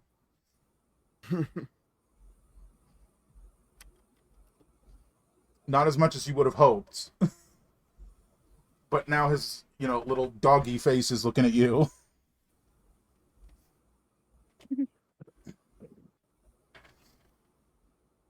Anything else from you then? No, that's it. All right. And since he's got them all back, he's gonna use his 3 legendary actions again. He sort of swings his hatchet downward, and he goes, "You'll make fine crew." And he drops, like, sinks into the deck of your ship. Suddenly, he erupts from behind Helena and slashes into your back, and then zips forward, slashing at all of you. Everybody except Dribbly this time. Give me a dexterity save. I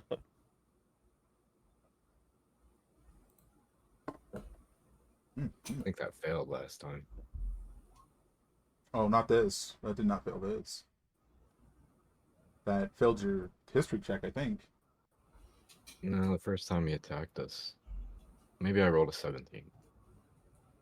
No, nobody's. The first time he did this specific attack, nobody saved, and it was. Yeah, that's what I'm saying, and I thought I rolled an 18 then, and I failed. Nah. So I was thinking I failed again. No, because it's 2 separate saves. I think you rolled an 18 for the con save, which came after. I don't know. It's all right. Success. Failure. Success. Helena. Will need a dex save from you.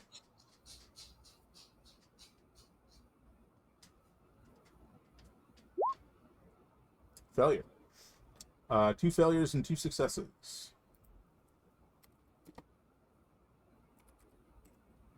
Okay, so 11 slashing damage to Mothership and to Helena. 5 slashing damage to Corwin and Sar. And everybody needs to give me a con save. Finally. I mean, I'm making 10 or higher, so I'm doing all right for like concentration saves. Sure. Which Oops. should be good at those. Okay, Corwin is the only one that succeeded. Wait, no, sorry, Liz, Helena succeeded as well. So, Itella and Sar, you will take 6 poison damage. And then I missed what that 11 was for. Was that damage? Yeah, that was damage, which you took from him zipping behind you and slashing you. Sorry. And then, because he can kind of just end up wherever he wants after he does that, let me double check this ability here. That's the wrong ability. No, he can't do that. So he's going to just end up at the bow of the ship after doing that. Corwin. All right. He hurts. He hurts when he hits you, but it looks like he's taking damage. Corwin, order him off the ship. You're the captain. He's at the bow of our ship right now, right? Yeah. So he's not 10 feet up. No, he's like standing like almost literally on the like railing itself. Right. Okay.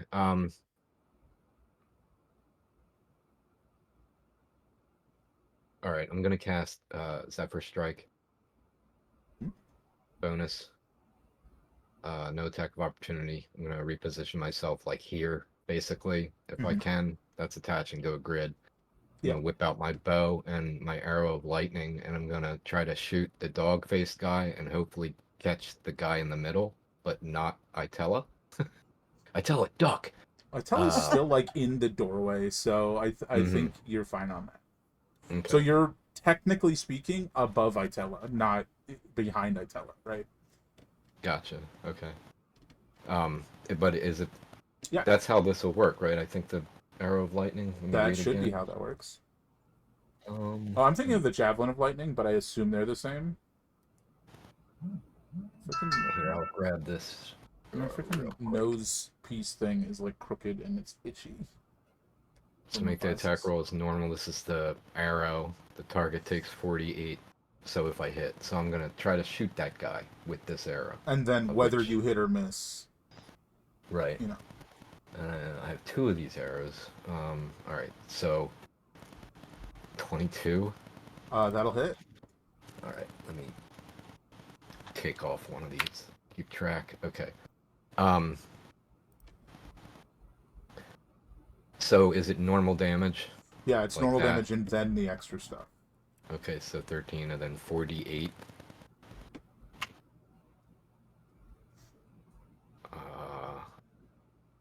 Is that big chap or still on ship chap that you're shooting at? Sorry. I'm shooting at the dog face guy. Yeah, Hope- big chap. Yeah. Hoping that lightning will catch the other guy, but I mean, I'm shooting dog face guy.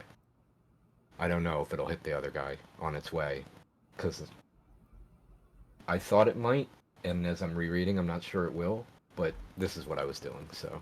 It says each creature within 10 like, feet yeah. of the target, which includes Sar. I'm kidding, it doesn't. He's 15 feet away. Okay. Okay.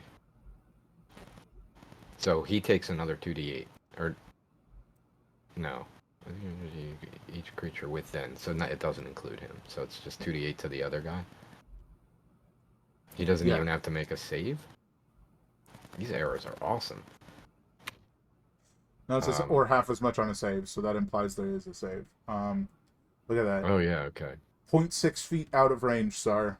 How does that make you feel? Yeah, I was looking at that, and oh yeah, you gotta love it when the DM is sort of measuring the millimeters to your That's a 4 save. HP character. Okay, the guy in between fails. Is he resistant to is so oh my god, he is rough. Hanging in there, but rough. The guy in the middle. Yeah. Okay. The other guy took a whole lot more damage, but still saved, so yeah, you guys are whittling him down. You know, on account of being a ghost, he's still hanging in there. Well, that's my first attack. That is indeed your first attack. And actually, I meant to do this. I think maybe it's still possible. The Zephyr Strike, once before the spell ends, you can give yourself advantage on 1 weapon attack. Art. I'll save it. So we just did what I did. My next shot, I'm going to use my strike. It's going to give me advantage on this attack and an extra 1d8 force damage. So I'm going to shoot the dog face guy again. Yes. With advantage. This is going to be a weighted quiver too. Yes. Shot. And crit. Worth it. Um, And yes, the Zephyr Strike damage does crit as well. so that's 2d8 Yeah. instead of 1d8. Correct. So not the greatest roll there, but 13, 6. If it's any consolation, it looks like the boost from the Zephyr Strike was exactly as effective as the damage as the arrow. Of the arrow, excuse me. Okay. So that helps you in figuring anything out. Now he's looking way worse than he was at the start of your turn. That's for sure. Looks like 27 damage. Somewhere around there, yeah. 6, 4 is 10, 19, 27. Yeah. Yeah.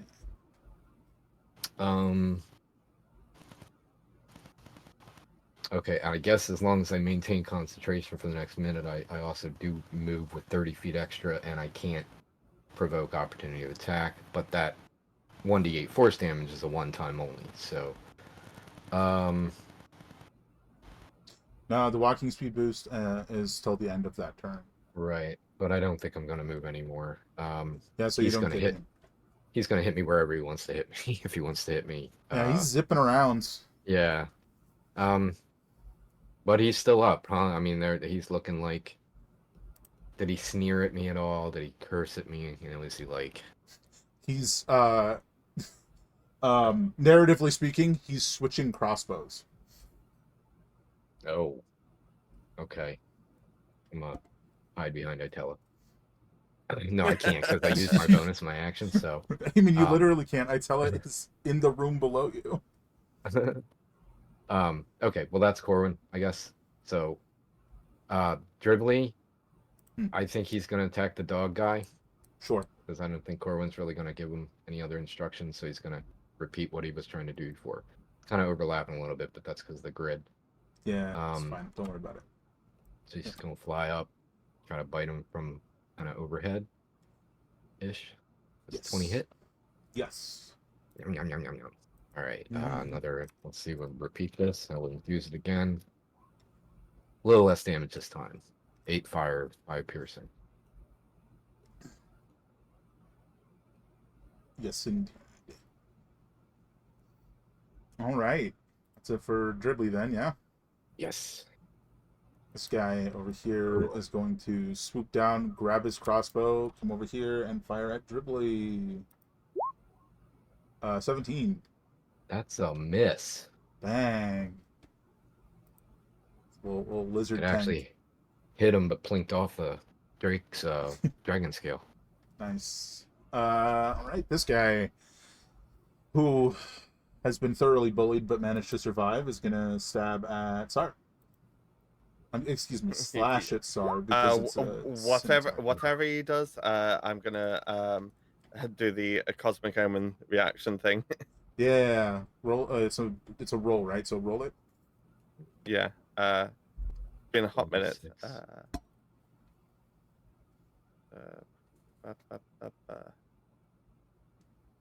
Where have you gone, cosmic omen?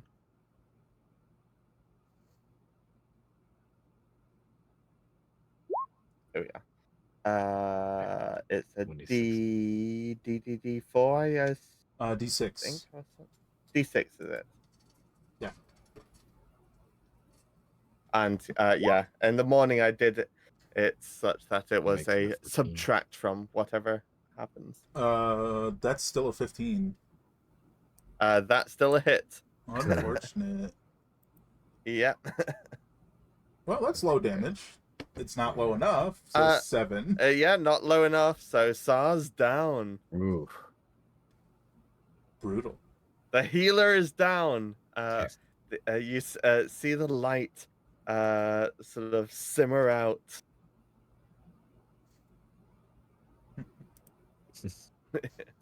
All right, this guy is gonna also shoot at Dribbly. That is the last task he was on. That's a miss. Over to Itella. The guy's pretty far away, and there's a unconscious Sar right next to you. Right next to me? Right next to you. Pass down on your foot. Yeah. He's laying on my foot. He's drooling all over your foot. Oh, I think it's time to pour. I'm gonna go ahead and use my action to pour a potion down him. You could use a spell instead. Since, those come back. And potions don't. Whichever would give more, actually. I mean, if you upcast the spell, it'll give more. Have any Okay. bonus heals? Like bonus action heals? So, I mean, you have all your spell slots except the one you use to make your stick into a tree. It also depends Right. what's prepared at the moment. Is the stick still a tree? It's still a tree, yeah. It hasn't dropped. So, like, since you have all your spells, that also helps. you got more Right, slots to right. use, right?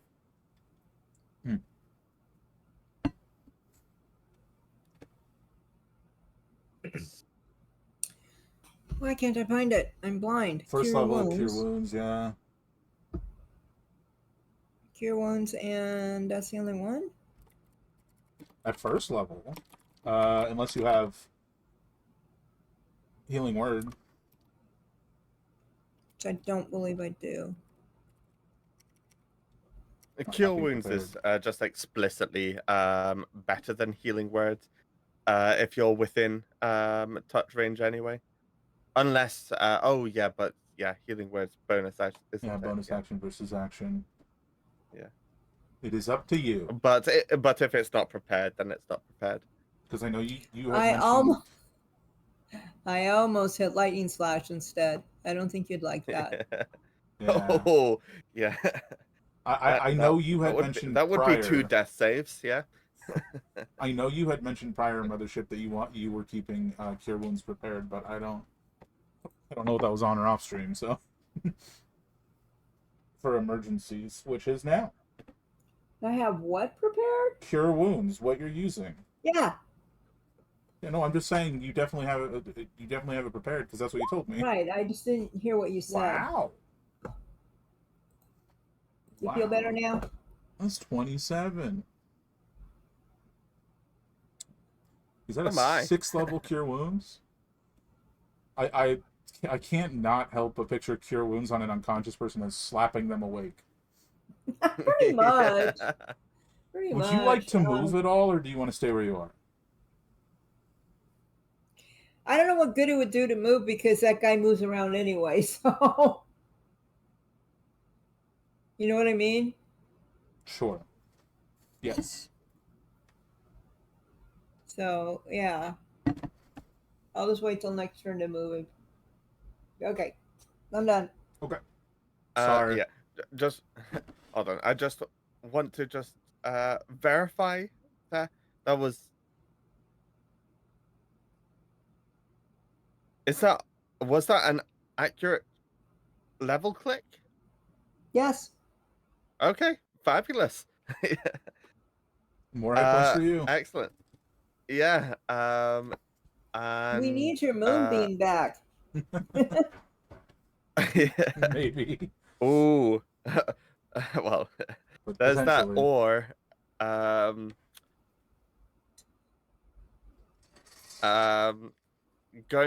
Moonbeam concentration got us into this mess is what Sar's thinking right now. So he is going to go into a new stuff. Like he's on the ground right now. And Still prone. yeah, and use his last wild shape to go into. Yep, chalice form. So just a deep sigh and chalice form start glowing. Yeah. And heating expensive. As sorry, gets up for. I just wanted to just check a reading of. Oh, that would be another round of things. For this turn, I'm just going to heal myself. I'm going to be very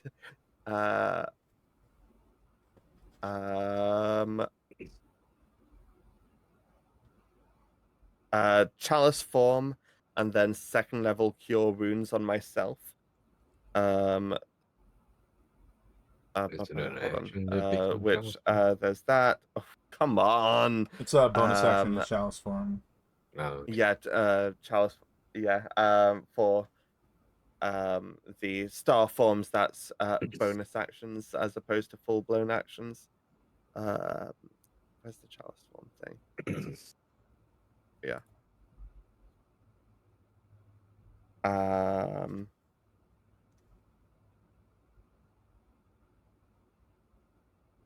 And I'm gonna stand up and just move over here. Just to not be such a tight crew of waiting for death. We're pretty.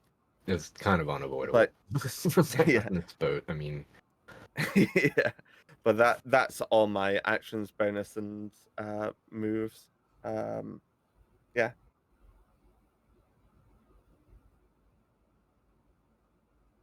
Yeah. As your turn comes to an end, his turn begins. And he goes, "Ain't no fishers be ye. Damn mercs. Give me the magic." He's gonna use his bonus action to cunning action and disengage from Dribbly. He sort of like goes a bit more spectral than he had been.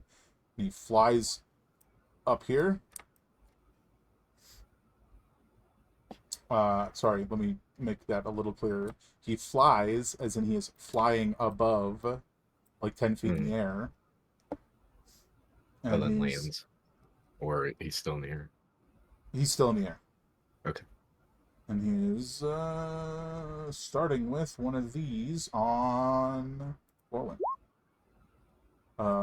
25 to hit. Sure. I That catch it with is- my chest.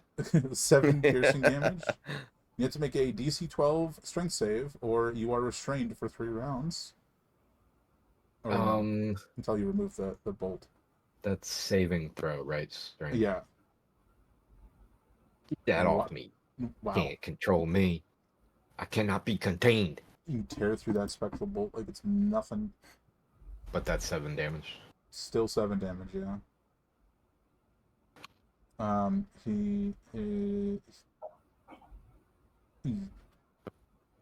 Yep, stows his hand axe and grabs the crossbow in his other hand and fires it at you, Corwin, and I think misses? That's a miss. Yeah. That's Oh no, a you miss. don't have your shield, right? Because you pulled out your bow. Yeah. That's true. That is accurate. So if I take that away, I think that gives me a 17 AC. Well, let's find out. Yeah. Okay, so that's a hit. Unless there's something else that could help me, but I don't think so. So No, and he has no ally within range, so no sneak attack. But 8 piercing. yeah, that's enough. He's going to complete his movement by flying over here. And I mean, to be clear, Corwin dropped. Oh, Corwin dropped there. Okay, yeah. and now he's standing over there, and it's Helena's turn.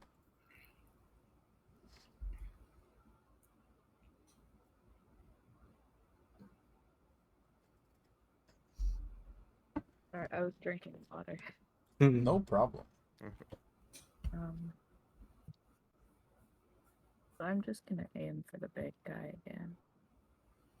You got to do your Oh. bonus action thingy. Yeah.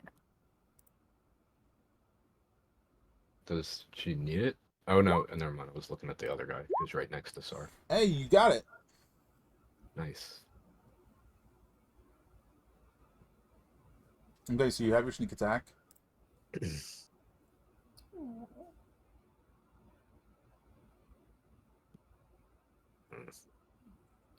That is unfortunately a miss. Use your inspiration. Yeah, those exist. Not like we've constantly Completely forgotten forgot about those them. exist. I always feel bad, saying it in the middle of content. But I think it's fair. Just because we don't remember it doesn't mean it's not there. You can use your inspiration to re-roll. Sure. Yeah, do it. Hey, that hits. Nice. Ooh. 20, 33 damage. He's gonna use his uncanny dodge to half it again. So 9. He looks hurt and angry. Good. Good. Yeah, we were just sailing along. Hmm. Mr. Foggy Dogface shows up.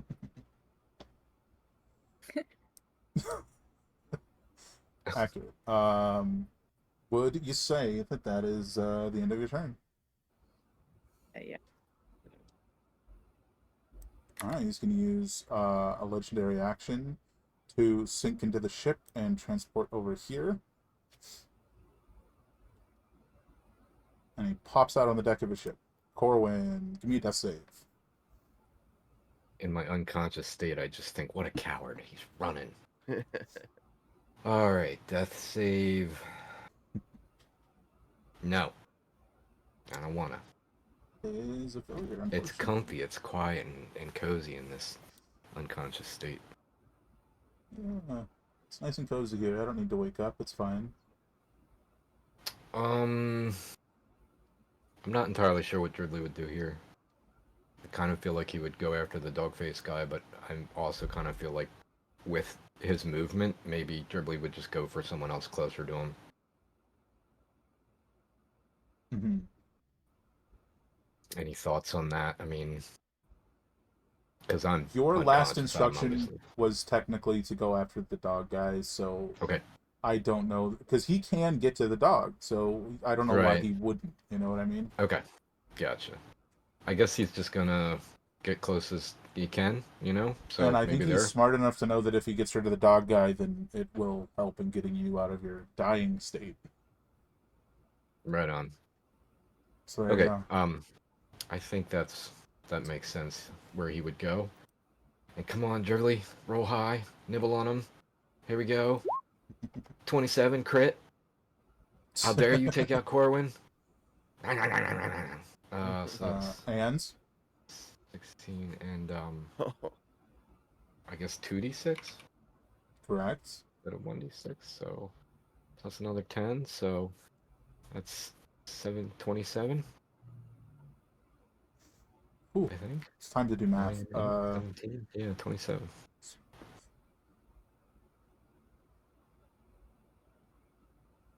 Alrighty. I mean, Are you 18 fire and 9 piercing. are you ready for the good news or the bad news? Oh no. What's the bad news? I mean, come on. The bad news, he's not gone. Oh, The good news is he seems to wisp away in like an ethereal smoke. And then this guy becomes him. okay. And he goes, oh, nice try, but the crew will be like family. Be like an extension. That's how you treat your family? Well, be like an extension of me. Dribbly says, son of a bitch, in Draconian, so none of you understand. If you were to describe it in mechanical sense, he's looking better than he was, but not by much. Yeah. All right, this All guy. right, well, that's Dribbly's turn. This guy now, once again, next to Dribbly, drops his crossbow again. Not that it really goes far; it kind of just vanishes after it gets like to knee level, and appears on his belt. But and he pulls out his scimitar and slashes. And wow, these guys are not. Falls overboard. They're not having a good time. I don't think these guys have hit you guys more than once. That's all right. The big guy's doing plenty. This guy's gonna turn and slash at Sar, since he's been slashing at Sar this whole entire time. I believe that's a hit. In fact, Sar's the only one that's been hit by these guys for another 15 Yeah. damage. I'm good at getting hits. Yeah, sleep in your armor. Yeah. Then we're over to Itella.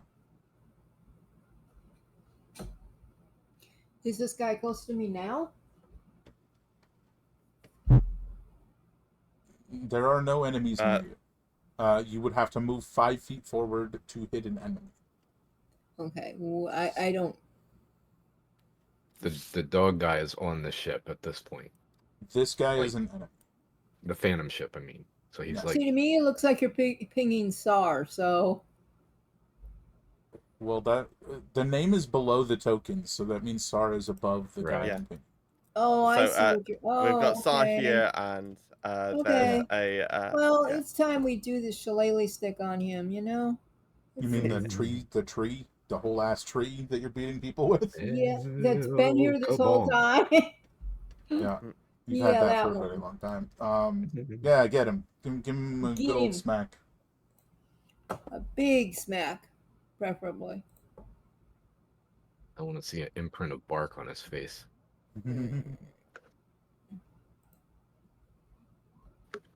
Nice. That'll hit. Forest is furious. The natural will kill you. Tell me about it. I remember going hiking. God, I thought I was gonna die. All right, he's dead. You got him. You want to move at all? Or are you gonna stay there? Wasn't he the last one? No. No, there's one on the ship Over here on the here ship. still. There's the big guy. Yeah, no, I think I would rather go next Right. to Corwin and give him a heal next turn if he's not up by then. Okay, so you move up next to Corwin. Up Yep. Mm-hmm. here. Okay. All right. At the end of your turn, our resident ghost man is going to do a phantom shot at Sar. This is the one that's one attack roll that is going to be hitting Sar and Itella. 18. Yeah, that hits. 9 piercing and 6 necrotic. And no sneak attack since there's no ally next to you. Finally.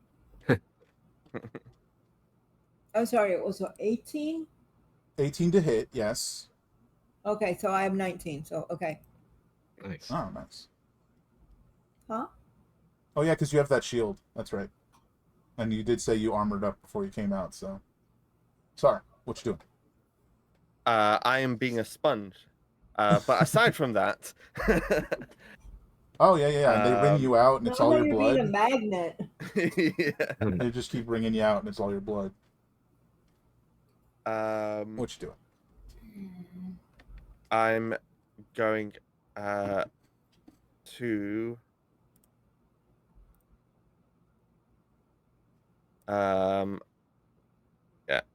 step over and third level cure wounds on Corwin. And there's the moonsickle heal and the Charles 21. form. However, hold on, I'm just trying to jog my memory of which can and cannot be shifted to other people, because I could do with a little bit as well. I think the only one that can shift to someone else is the chalice form. Yeah, I would. The other Charles stuff has to be form. the same person. There we are.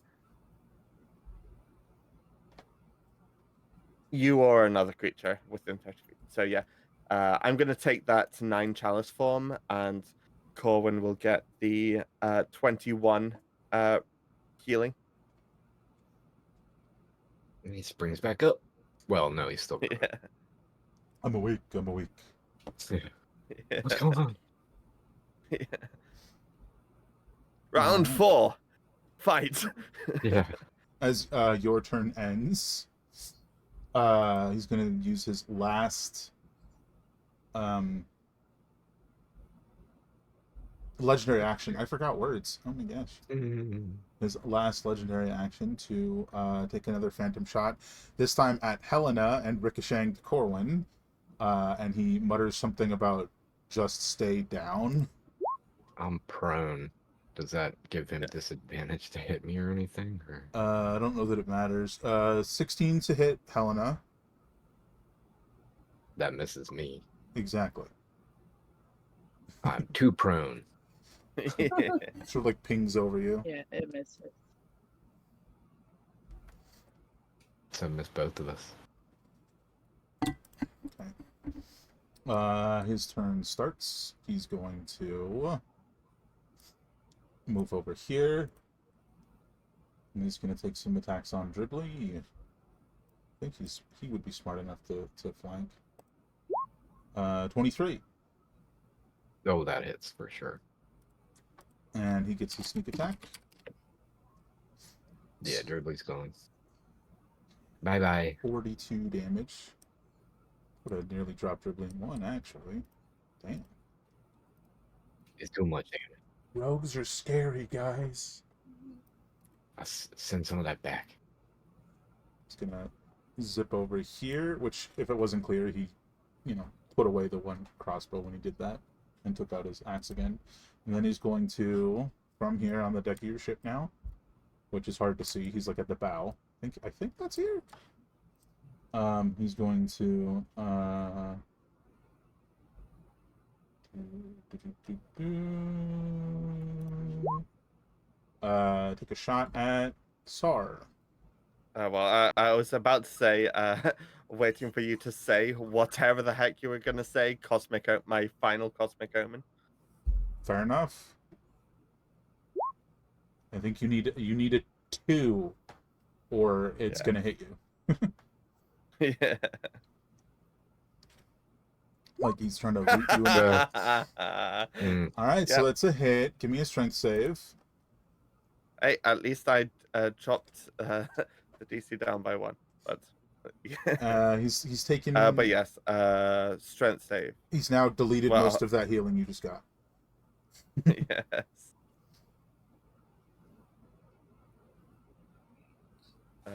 Glad I went for that strength save. What's that? Mhm. Here we are. Oh, you succeeded. Ooh. You power through this little spectral bolt that almost like restrains you to the deck of your ship. That's his turn. Helena.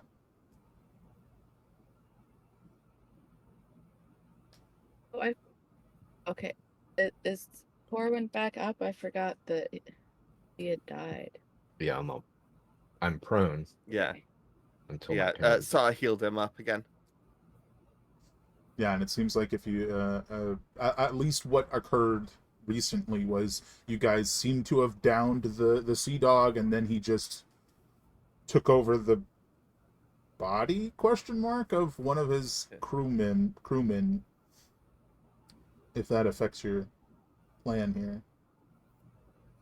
Yeah, I was actually going to aim for the other guy because I don't know if he like gets back to normal once he switches. Oh, fair. Valid.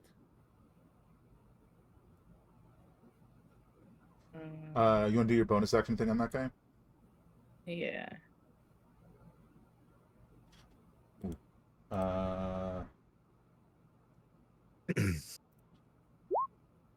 You got it.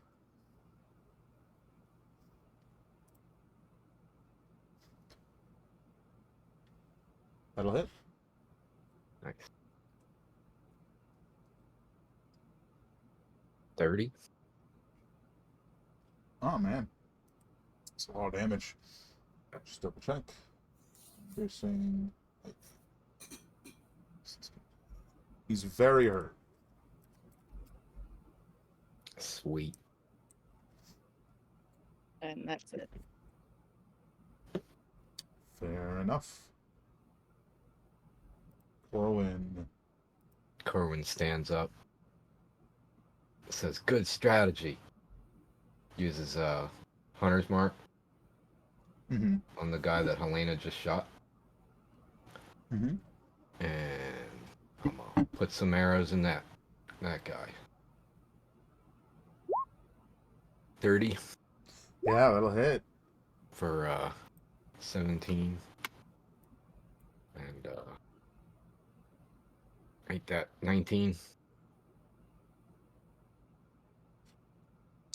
He's still standing, but he's a bit shaky. Well, let's see about that. 17 hits, I think, since... Yes, correct. Or at least as shaky as a ghost can be. I forget, is that hunter's mark every single time I hit this guy? Yep. Alrighty. Well, so there we go. 23 more.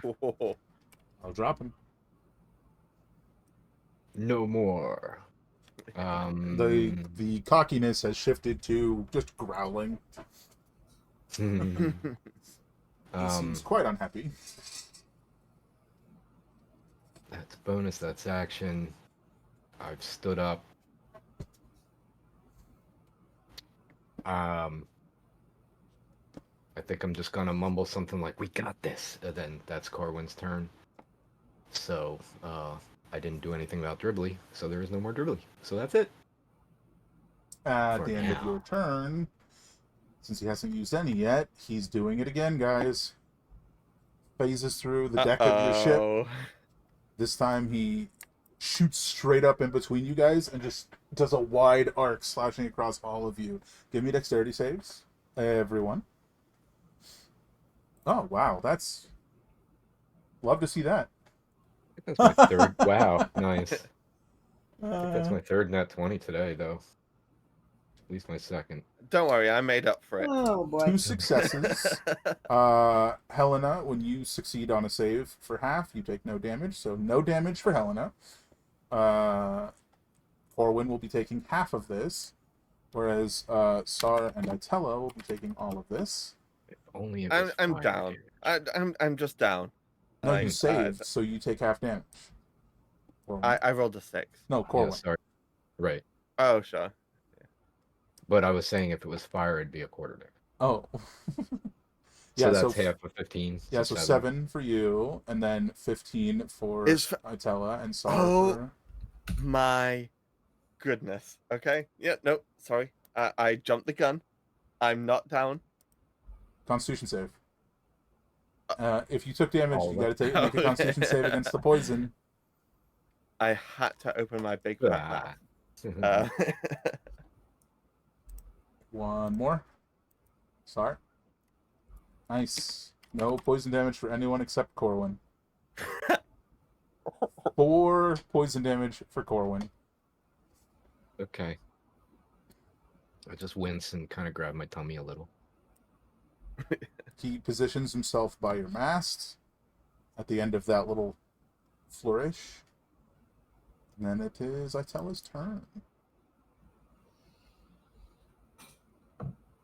I think it's time to finish this. Just, I think we should be done by now. Well, how would you like to facilitate that? Well, is he close enough for me to reach? If you He's want, at our mast. yeah, you're maybe 15 feet away, so within movement. Yep. Yeah, I will move up there and smack him again. If you get behind him, flank him.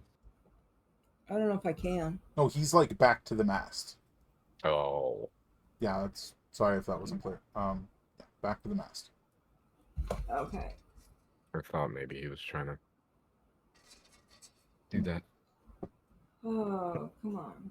So you move over here. Are you smacking him? Are you doing something else? What are you doing? Oh, I move forward and I'm smacking him with my tree again. Nice. Hey, you've been rolling high with that this time. That is indeed damage. Oh,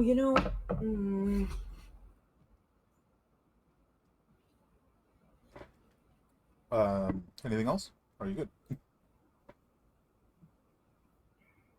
You done? I'm just trying to remember if I have something that increases my damage when I'm like mad, but I can't remember. You have Baleful Lightning, which does extra damage in certain circumstances, but that's about it. Yeah, okay. Which you Right. can eyeball that. Fine. You can eyeball that for next turn, but now it is Sar's turn.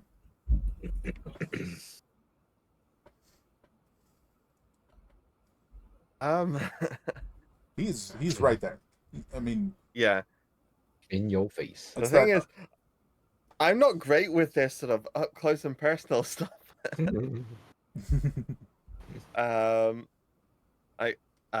Out of character, I would love, considering I'm on literally 1 hit point. Something like Vampiric Touch would go lovely right now, but that.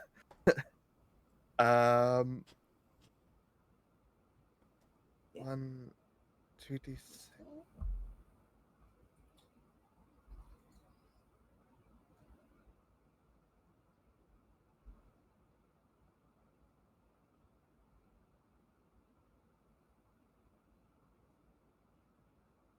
Yeah, you know what? I'm gonna. This is the first time I'm gonna cast this. 2nd level. I'm gonna cast Wither and Bloom. It's not how I expected this to go down. Okay.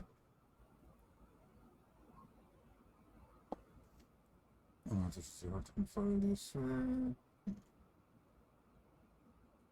Each creature of your choice is going to be Constitution saving throw. Takes 6 half on a 6. One creature of your choice. Not really. Okay. Constitution save. He's in a bad enough state, and you guys haven't triggered that many saves from him, so he's going to use a legendary save to succeed for half damage. And and yeah, this was not how I expected to first use this at all. But yeah, Something I'm going tells me you to guys didn't expect to be attacked by ghost pirates at all. So, yeah, that's fair. and that one creature of your choice in the area with I mean, to use probably one mine. hit dice.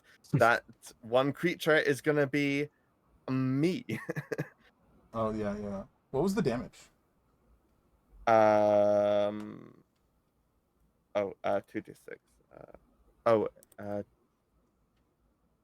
And it's just flat 2d6, is it? Yeah. Yeah, so that'll be halved. 4. Oh. You know what? We'll just let it happen. I forgot he was immune to necrotic, but I already said he used it, so it's gone. He forgot he was immune in that moment. Yeah. Did you just use a hit dice? I just used the hit dice. Yeah, because that's what the spell lets one person Plus do. my spellcasting mod. Oh. That's the bloom part of Wither and Bloom. Yeah. It's a very cool spell. They really should make more stuff that relies on hit Yeah. dice, not whatever they're doing. But I don't imagine you can leave in this situation. Yeah.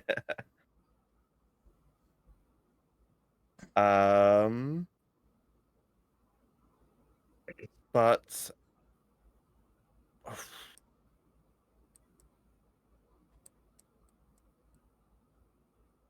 what I will do in addition to that is sort of try and do something like that. Just he does these big sweeps of his sword. Yeah. Axe, but fair. Oh, axe, yeah. Yes. Hey, all I know is my throat keeps getting cut, so. All right. So if that's it for you, we're over to him. Oh, he's going all in, guys. All right, Itella, you hit him most recently. He goes. You may have dropped me through, but I'm never alone. As he slams into you twice, I think the 26 hits you.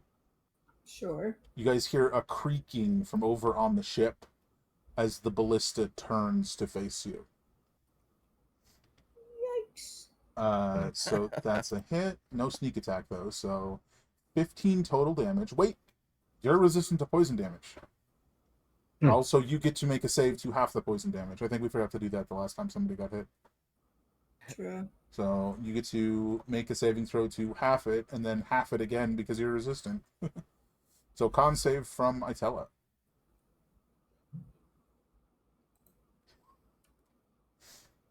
Success. So you will take 10 damage instead of 15. All right. And then he's going to use his bonus action to shoot Corwin again. 21. It's almost like he doesn't like you. Oh, yeah. You want me dead. Of course that hits. 12 piercing. Put him down again. Which technically means you automatically fail and you are now restrained, but you're also unconscious, so I don't know how much that matters. Do you want me to roll a DC strength saver? Well, no, because you're incapacitated. Right. When you are unconscious, you're incapacitated, which means you automatically fail strength and dexterity saves. Oh, right. So yeah, you fail. Gotcha. All right, that's his turn. Helena.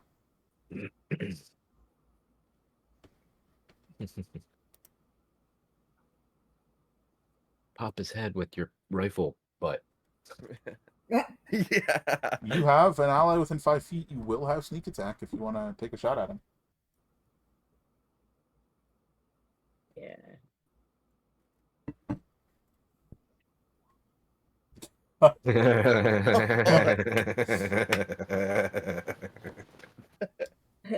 I assume that hits. That indeed hits. Oh man, it's like scripted. I mean,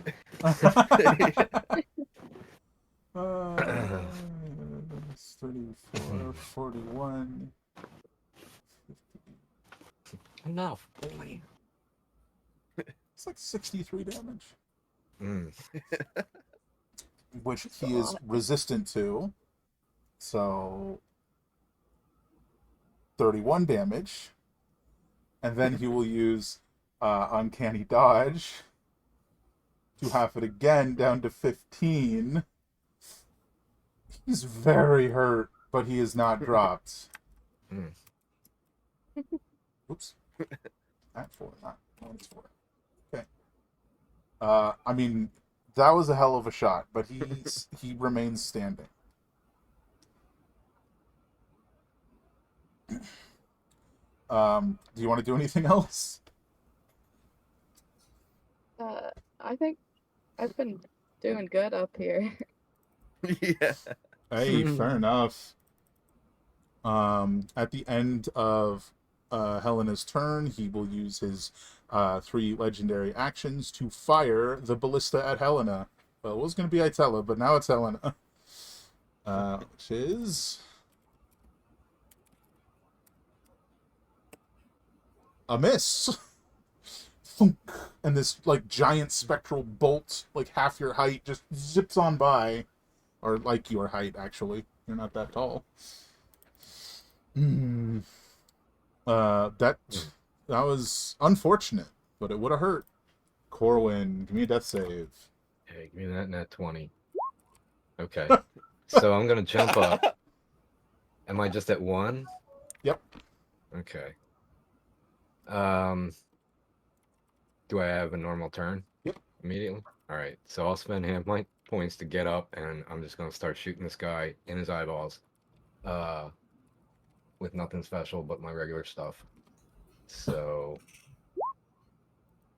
20 to hit Yes. for 13. Could have been better. And that, In case. and with that, you tear into him, just like distorting his spectral form. He collapses to the ground, the ship behind you fading, and Dribbly's body falling into the water. Well, he'd be invisible. I just put it, like in case we resummoned him, but he fades away when he dies. Fair enough, I forgot. And he's as he's on his knees, he looks up at you and he goes, "You're just giving me a little rest. I'll be seeing these waters again before long." He fades away, all of his equipment just clattering to the deck of your ship. The fog slowly fading. There you go. Yeah. Yeah. Everybody's alive. Is the Yeah, ship still there? you really should It is talk not. about how these crits more often, because that really seems to do it. Yeah. Speak and they shall come. Amazing. But I think with that, Helpful. you guys sort of like collapse on the deck of your ship, Yeah. exhausted, injured, and So or vitaling it. Fair enough. Doubled up with the end of his form, his star form, chalice form. Yeah. Fair enough. And with that, we are going to go on break while you guys patch up your wounds and then go back to sleep, I imagine. So you're not bleeding all over your sheets or whatever. Well, for Corwin and Helena, we were done I think sleeping. blood would make the hammocks really stiff. Not technically. Anyway, yeah, let's go on break. We'll be back in maybe 10-ish minutes. Drinks, restroom, food, whatever you need. We'll see you guys in a bit. Yeah.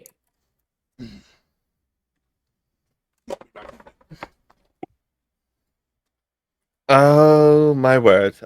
Uh, that came very close. A lot of number, when multiple party members, including the healer, are uh, down towards out. That's dangerous.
What's this?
There's all sorts of little things that I've just I had completely blanked about.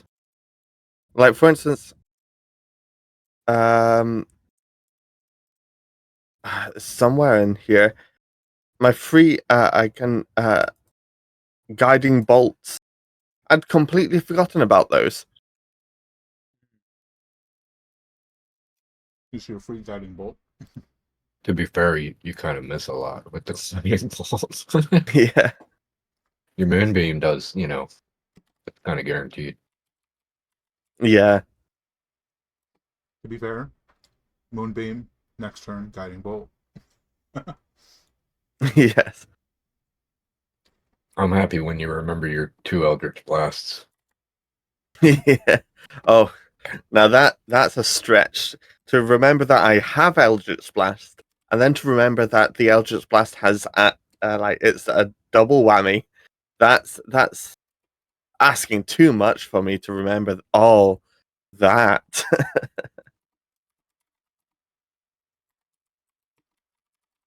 Yeah.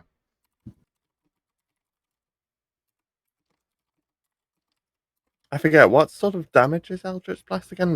Necrotic or something? Force. Yeah, force. It's force. Oh my! Of The course. least Which resisted against. yeah, which also pairs really nicely with the giving temp hit points whenever I do force or radiant damage. Mm-hmm. Yep. Yeah. Yeah, this crew, this party is a little OP. Not really, but I mean, we're pretty awesome. I think we've You can't developed. say that after we just got downed like 5 times Sure, I can. and like one wrong roll and that was game over. I mean, to be fair, that was scary. But at the same yeah. time, we've been through this. Indeed. We've survived so many things. And also the sort of If it helps. facts of I feel like I could have done more if I'd remembered all of my other things. Yeah, but I mean, in the Oh moment, gosh, you can only do one we've got thing. Blessing of Everything you did was Starlight once useful. a day. Forgot about that. All the things. Yeah.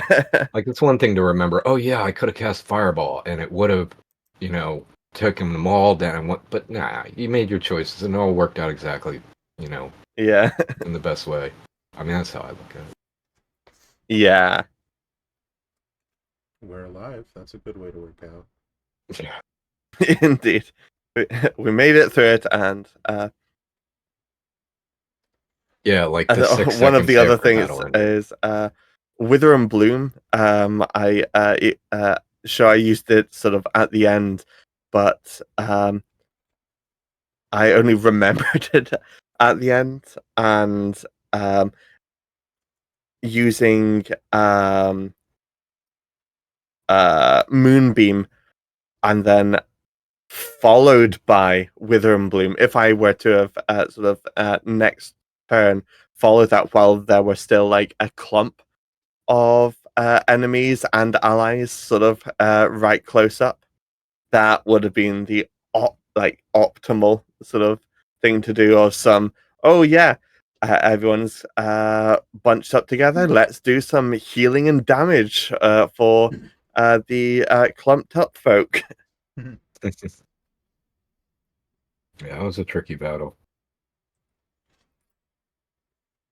We easily could have Yeah. paid in that situation. Clumped up ones are always in D&D like the sort of hardest That's why I to kept sort being of like, deal do you with. guys want to move? Do you guys want to move? Does the Mhm. drake land on the ship? What are you guys Right. doing? I know. Yeah. I was scared to land on the ship. At one point, I had a plan that would involve Corwin ending his turn on the ship, and he would have found out. But I don't think any of us ever did set foot on that ship. I should have kept Water Walk. Honestly, it's a good thing that ballista Actually- missed, because that would have really hurt. Yeah. Oh, yeah, I really should have kept Water Walk because that's up to 10 willing creatures you can see. Hmm. Oh yeah. I could have literally just made this into a whole area of just usable terrain if I had it prepared, which I'd unprepared it Okay, in I'm, exchange for dispel magic. I'm back, but because the microwave's going to keep going off, I'm going to mute. But I am here. Okay. I'm ready if everybody else is. Lovely. I really don't mind continuing eating. I'm not picky. No super rush. Like just whenever everyone's ready, and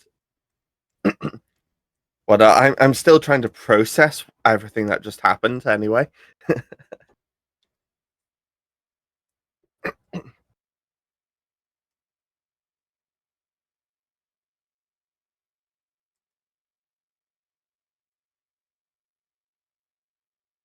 Yeah, I would have Uh, used an action in my once a day thing to bring Dribbly back.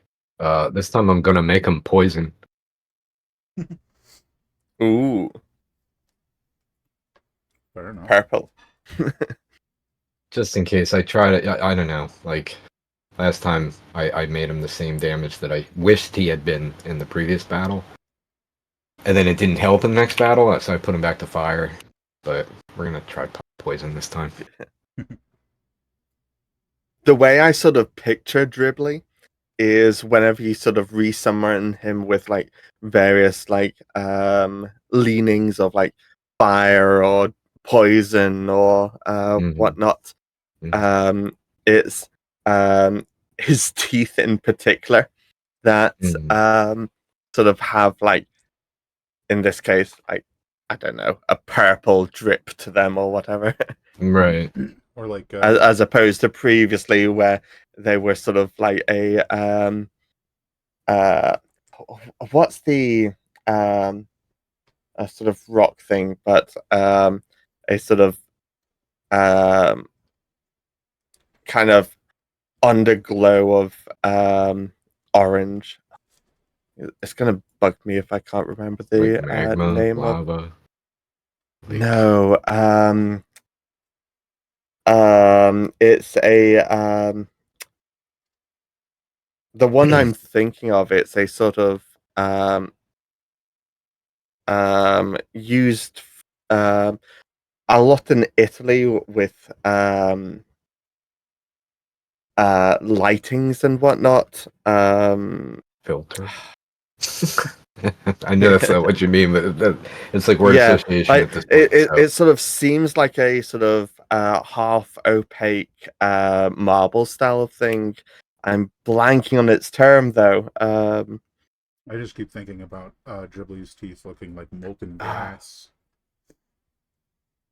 You I know? mean, like the Himalayan salt thing, salt lamps. Hmm.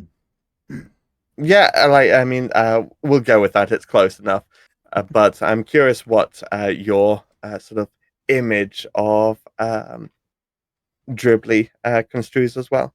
I'm not sure that I've gotten down to the details per se, Mm. beyond thinking that he's generally the same color and appearance most of the time, but the accents, either if he has an aura or whatever his attack when he infuses it, is like, shocking and white like lightning, if that's the case, or most of the time he's Yeah. fire, so it's, maybe like fire drips sometimes, or depending on the situation when he's biting, but generally, and maybe some of his scales shine with an orange, fiery kind of essence.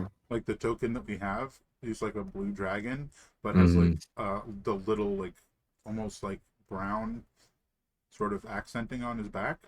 Like those Mhm. are red or yellow Right. or white or whatever.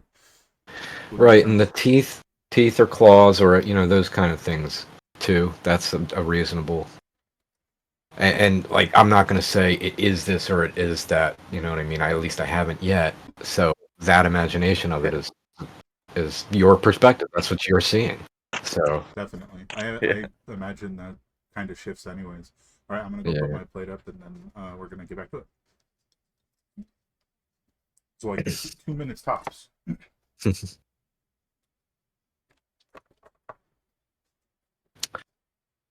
One potential silver lining to this whole encounter is it wasn't the black smoke.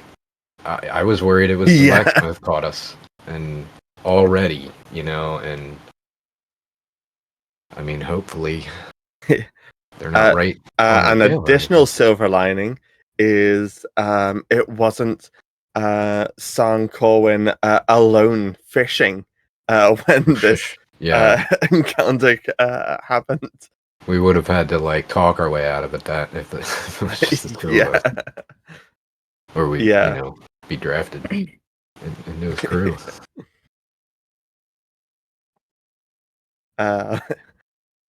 Sar's got his deception to go off of, but that could go either way.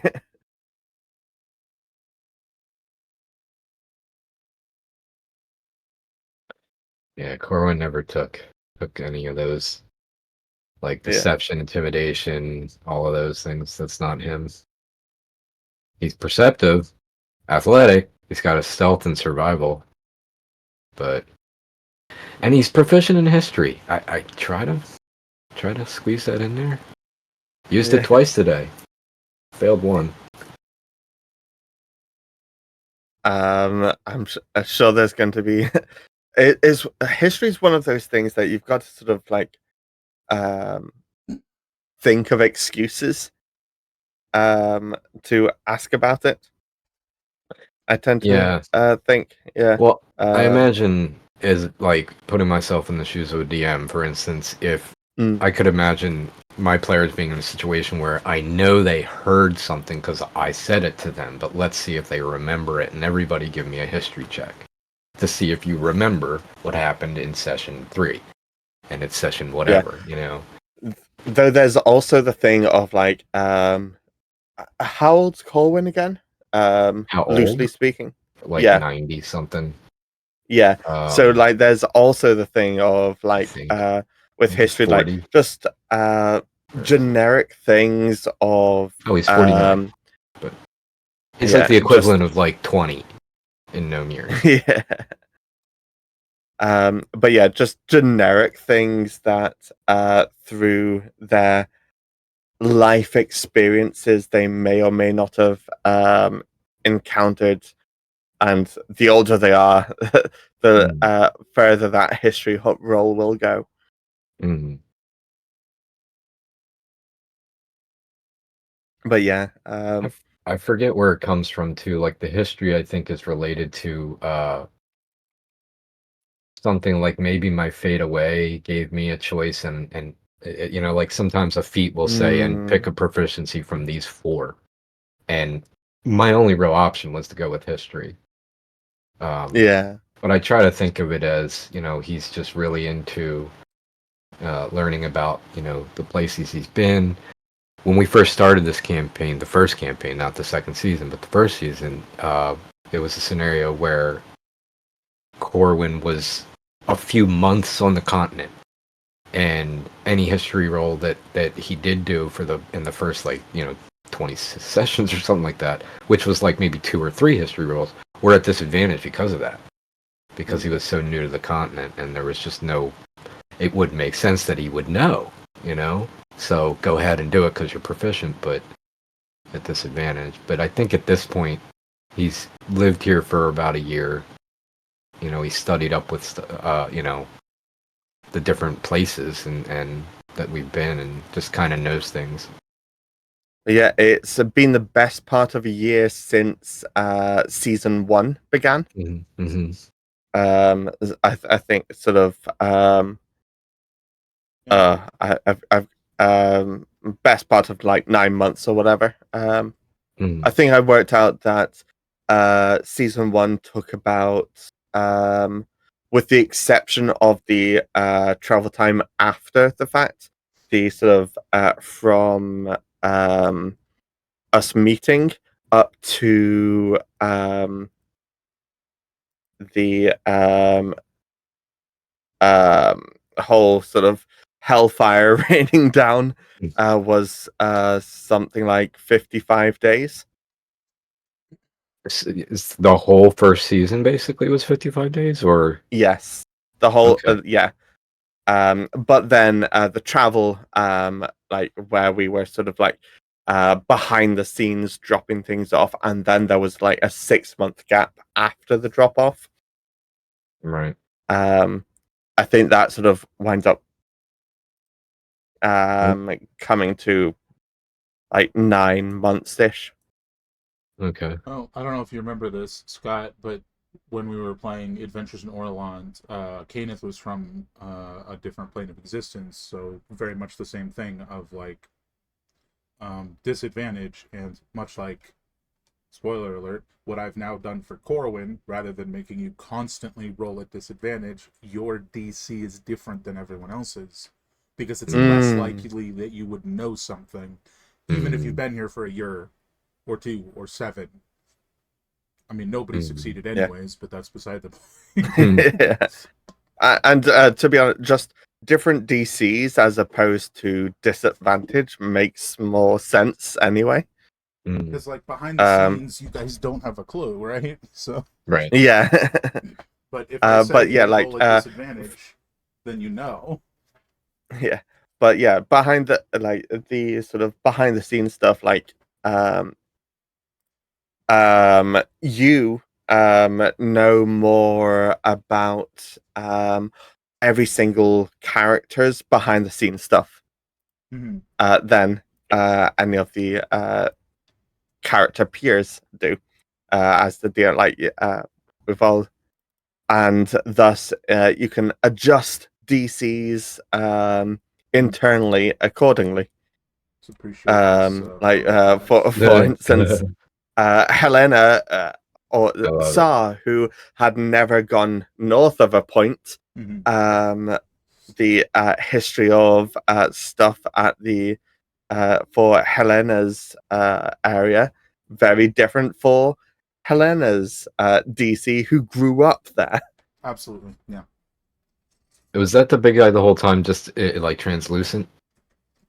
Yeah. Like, okay. It was a bit of a spectral dog head man. Yeah, that's cool, because I couldn't tell until now, but that's awesome. Yeah, I figured we'd just take a moment to appreciate the little photo bashing I did of different things, and enjoy the dog head man. So yeah, I never sort of properly zoomed in on him. But if y'all are ready, let's get back to it. Quick question. I mean, if we already did our sleep Yeah, and you are woke up and incorrect. You guys did not complete a rest. okay. That's not really how we've been doing it. Okay. I wish you'd asked sooner. We could have gone over that in a bit more detail, but I haven't the triggered a rest long is rest or not anything. complete. No one Gotcha. has completed it. Okay. Yeah, but with regards to how broken and bloody we all are. You guys will be getting a rest once we actually get back into game and you guys go to sleep. Yeah, We're not yeah. there yet. Okay. I'm just Indeed. waiting for everyone to be Okay, like, just hey, I'm making here. sure We that can the go. yeah. So it sounds like we're all here, so let's go. And we're back. Okay.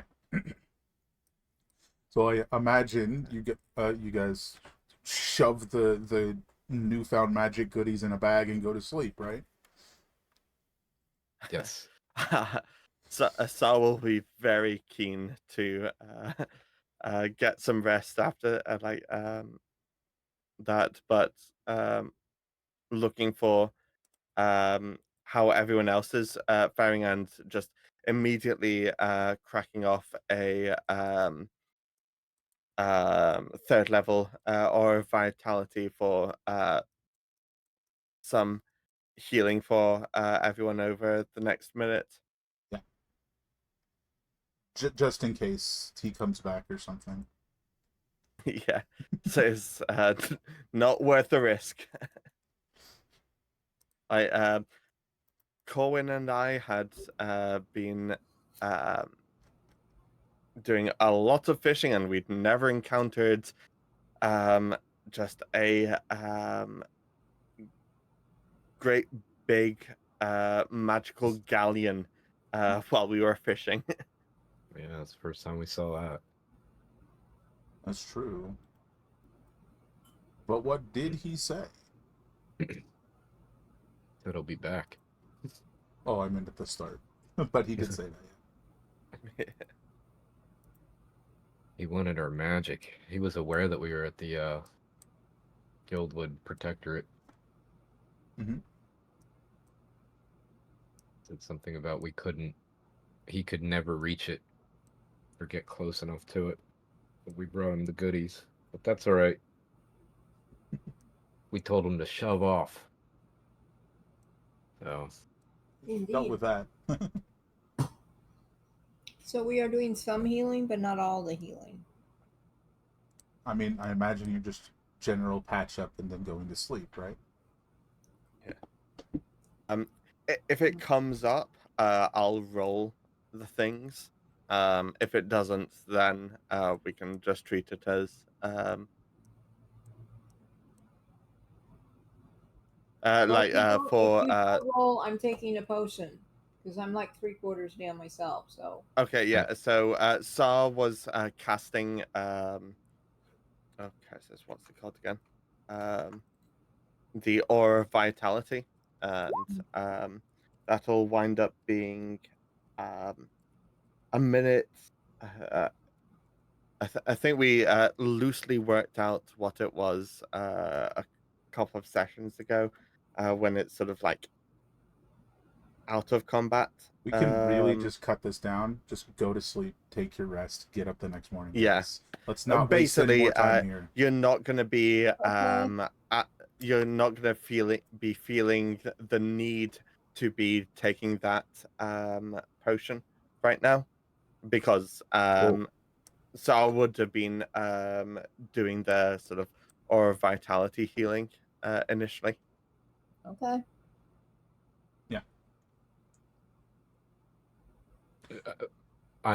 just to be clear, we're going to finish a long rest and wake up having completed a long rest from here on out. That is correct. Gotcha. Thank you. Awesome. I was at 1 hit point. Yeah. Not anymore. All my slots back. Hey, Excellent. I'd also hit 1 hit point. It's amazing how that looks into it.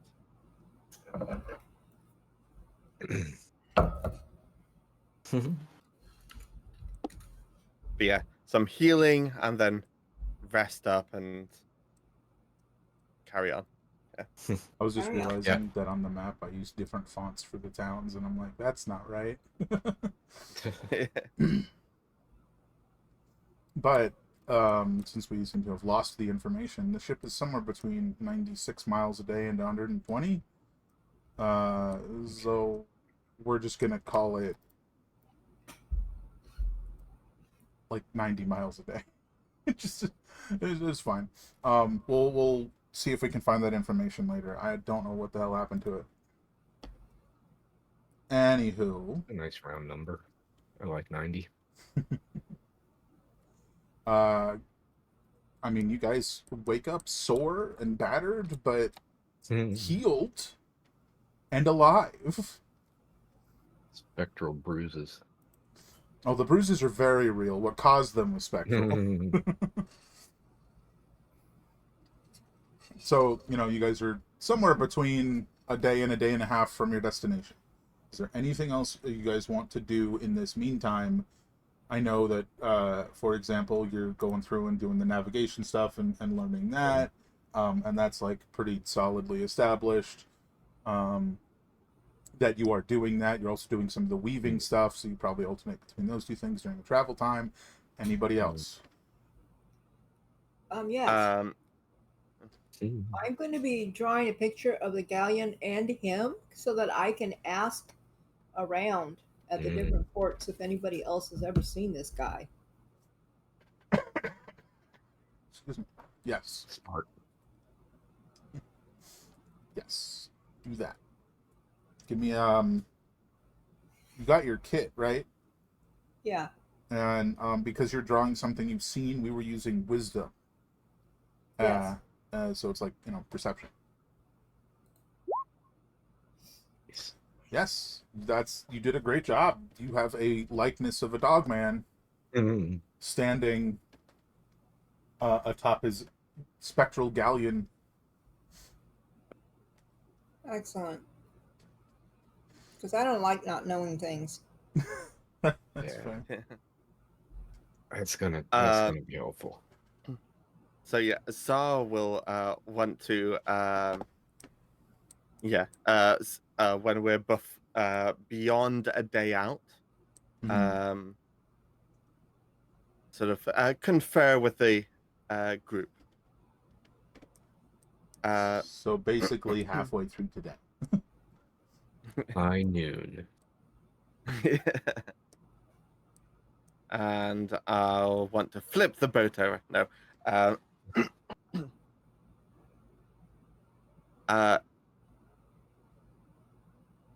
So this is somewhere that most of you have never been before, and we're looking forward to having an experience where we don't know if they are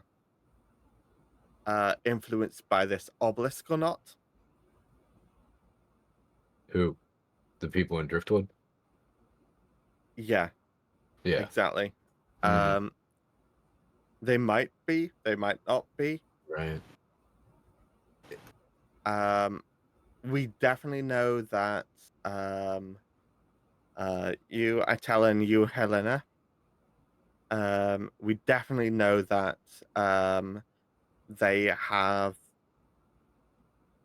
some loose idea of what you look like and have some pre-existing complaints about you. I think we should assume that they'll have drawings of all of us at this point. Yeah, I would assume. If they don't, that's great, but we should assume they do. Well, Is Well, they there? won't recognize me. What was Yeah, that? with the gnome ring. Yeah. so when it comes to the benefit of this village that we're going to here is it is a bit off the beaten track. Like we all sort of met up at Broken Cross, Hmm. and the sort of main roads out of that, you follow one of those sort of miles upon miles to the west and south. You eventually get to the larger town for the Cauldron Keep. But you've really got to go a lot further west in order to get to where we're visiting, and most people don't bother going that sort of distance unless they've got a reason to. So that's why I'm sort of crossing my fingers for how they'll be there. But because that obelisk has a range after all. Hopefully. I mean, Found But it. we'll have to see, and we'll have to be careful, as is quite right. well, do you think, I mean, when we get to Driftwood, you could do like a pass without trace and we can all just kind of, use alleyways and just get to your man or your people? Absolutely. So Dribbly will stay on the boat. If I really need him, I'll recast him wherever we are. But they got pictures of him too. We should assume. But they're looking for So people with a Drake, 4 people at this point. the difficult thing about it is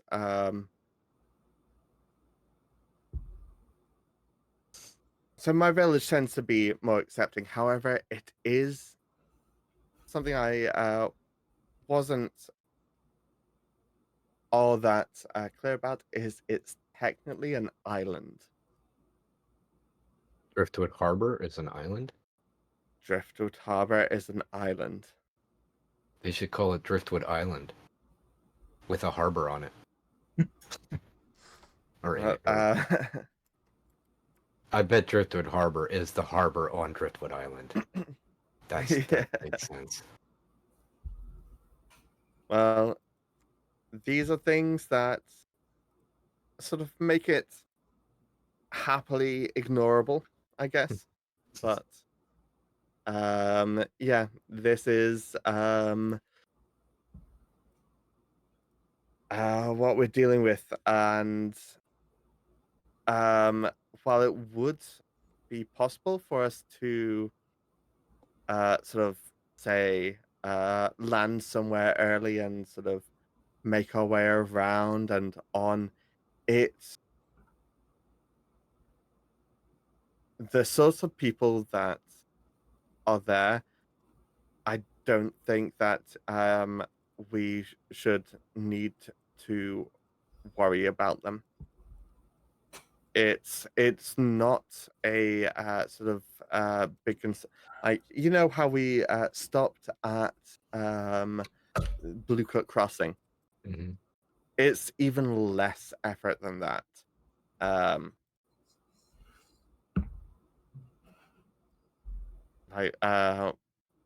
But I can understand the concerns because we're in a dangerous situation after all.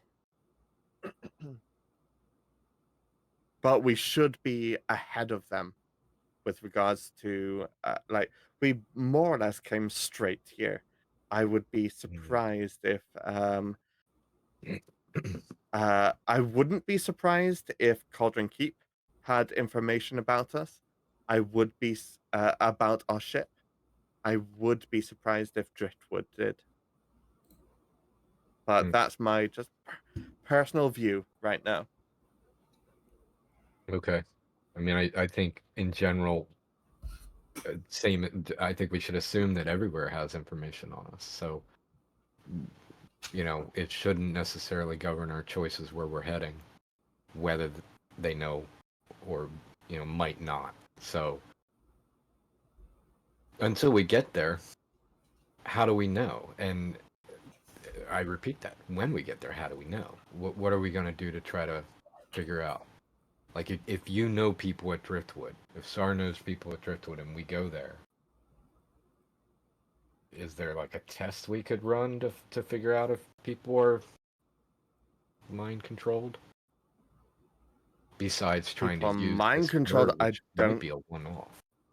I've got a for sort of having our meetings subtly set up that are less renowned, shall we say. There are methods that we sort of have set up together. But when it comes to like if people are mind controlled or not, I honestly hadn't this sort of thing had never remotely come to mind to me.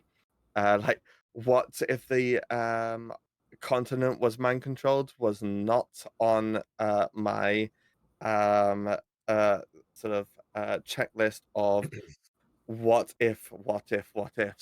Right. Do we know, like, if the people that are mind controlled? I'm trying to remember in an earlier Technically, it's session, not mind basically, control. It is a warped perception to perceive someone and more positively than they actually are. They can't force people to do anything. and everyone. I guess what I'm trying to deduce is whether everyone who is affected would know about the blacksmith because of the nature So of it. In which case, if um we go up to someone and say blacksmith, and if they just don't, if they're like what, then they're not affected. there was one other thing of upon um being like cured of the mind control, as it were, Right. you'd know who was or where they were coming from, the Or people that you were attempting being to mind controlled. control you. Yeah, You to basically know mind. your perception was futzed with, Right. and have a general Yeah. idea of the, like, I think the best way to put it is you wouldn't. Was it a who or where? The best way to put it is that while you are being affected by the obelisk, you aren't aware of black smoke innately. However, Mm. when it breaks, you are aware that an organization sort of fitting that description was altering your perception. Mm, Okay. At least that's how it was described by Etwin, and sort of how you yeah. felt after the fact, Corwin and Helena, since you were both briefly affected. Okay. So hopefully that clears that up a little bit. But again, Okay. it's Well. not like direct mind control. They don't see through the eyes of the people affected. They can't make those people do anything. Right. But if a shop owner would give a discount to someone they liked, they would give these guys the discount. Right. Okay. Yeah. And we're still just on course to Driftwood right now, basically, right? Yeah, basically. Yes. I found the That's sort of info. The heading ship's. south. I found the info. The ship speed is 96 miles per day. Okay. So Okay. you're a little further back, but not much. I know we can't necessarily say that's the only place these people that the dog-headed guy is gonna show up, but let's just circle on the map. This general area of water is where we might get attacked by that guy again, and really be generous, like this whole area, because I don't presume it's just this one spot is where we might get attacked again. Mm. But just so that we know, if we're gonna be in this area again, be on guard.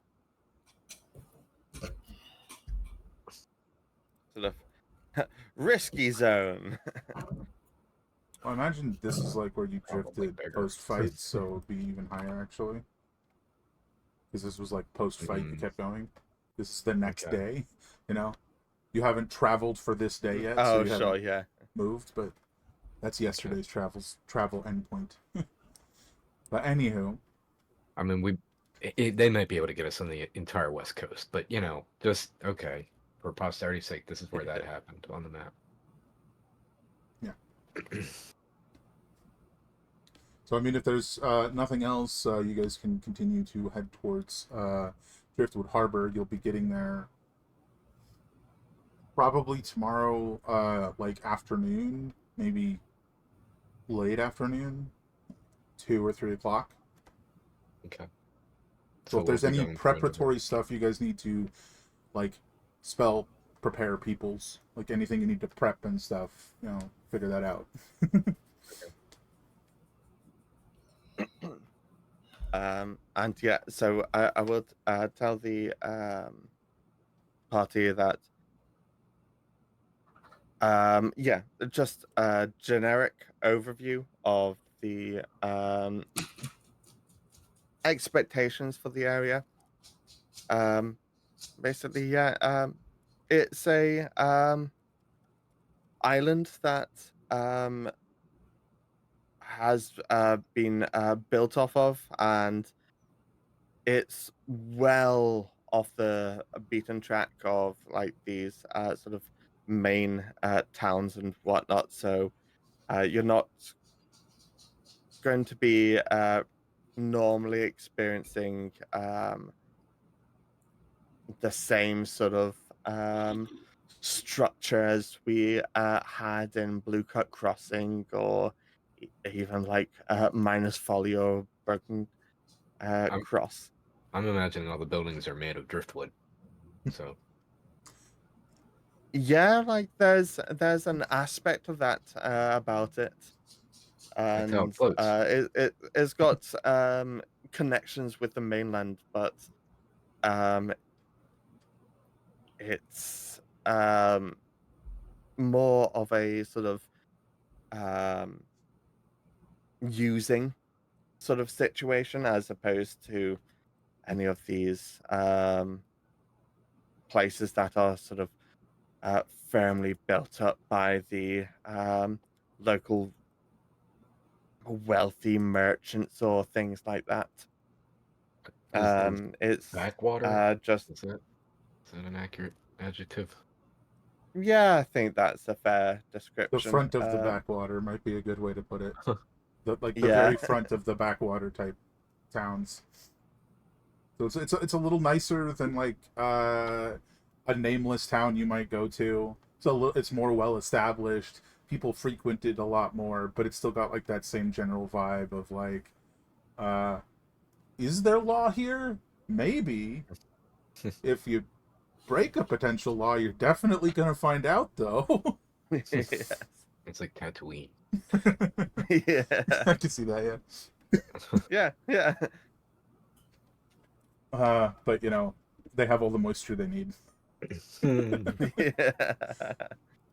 Yeah. But if there's nothing anyone needs to prepare or plan, you can just say it's the next day and you guys are like an hour out, and that's where we are. I'll prepare individual meals for everybody. Like for travel, Like here's your meal for today, here's your meal for tomorrow. In little bento boxes. Fish toe boxes. Yeah. We all love sushi here. We better after all of our time at sea. Yeah, at this point, you guys are kind of on the final drift. So let's be clear about what we're doing and where we're going. Is this a just follow SARS scenario or what? We're gonna go in guns blazing. No. Yeah. Yeah, I know. Oops. I don't know. What's everybody think? Should we sneak in? Should we send in just SAR and say good luck? Should we go in guns blazing? I don't know.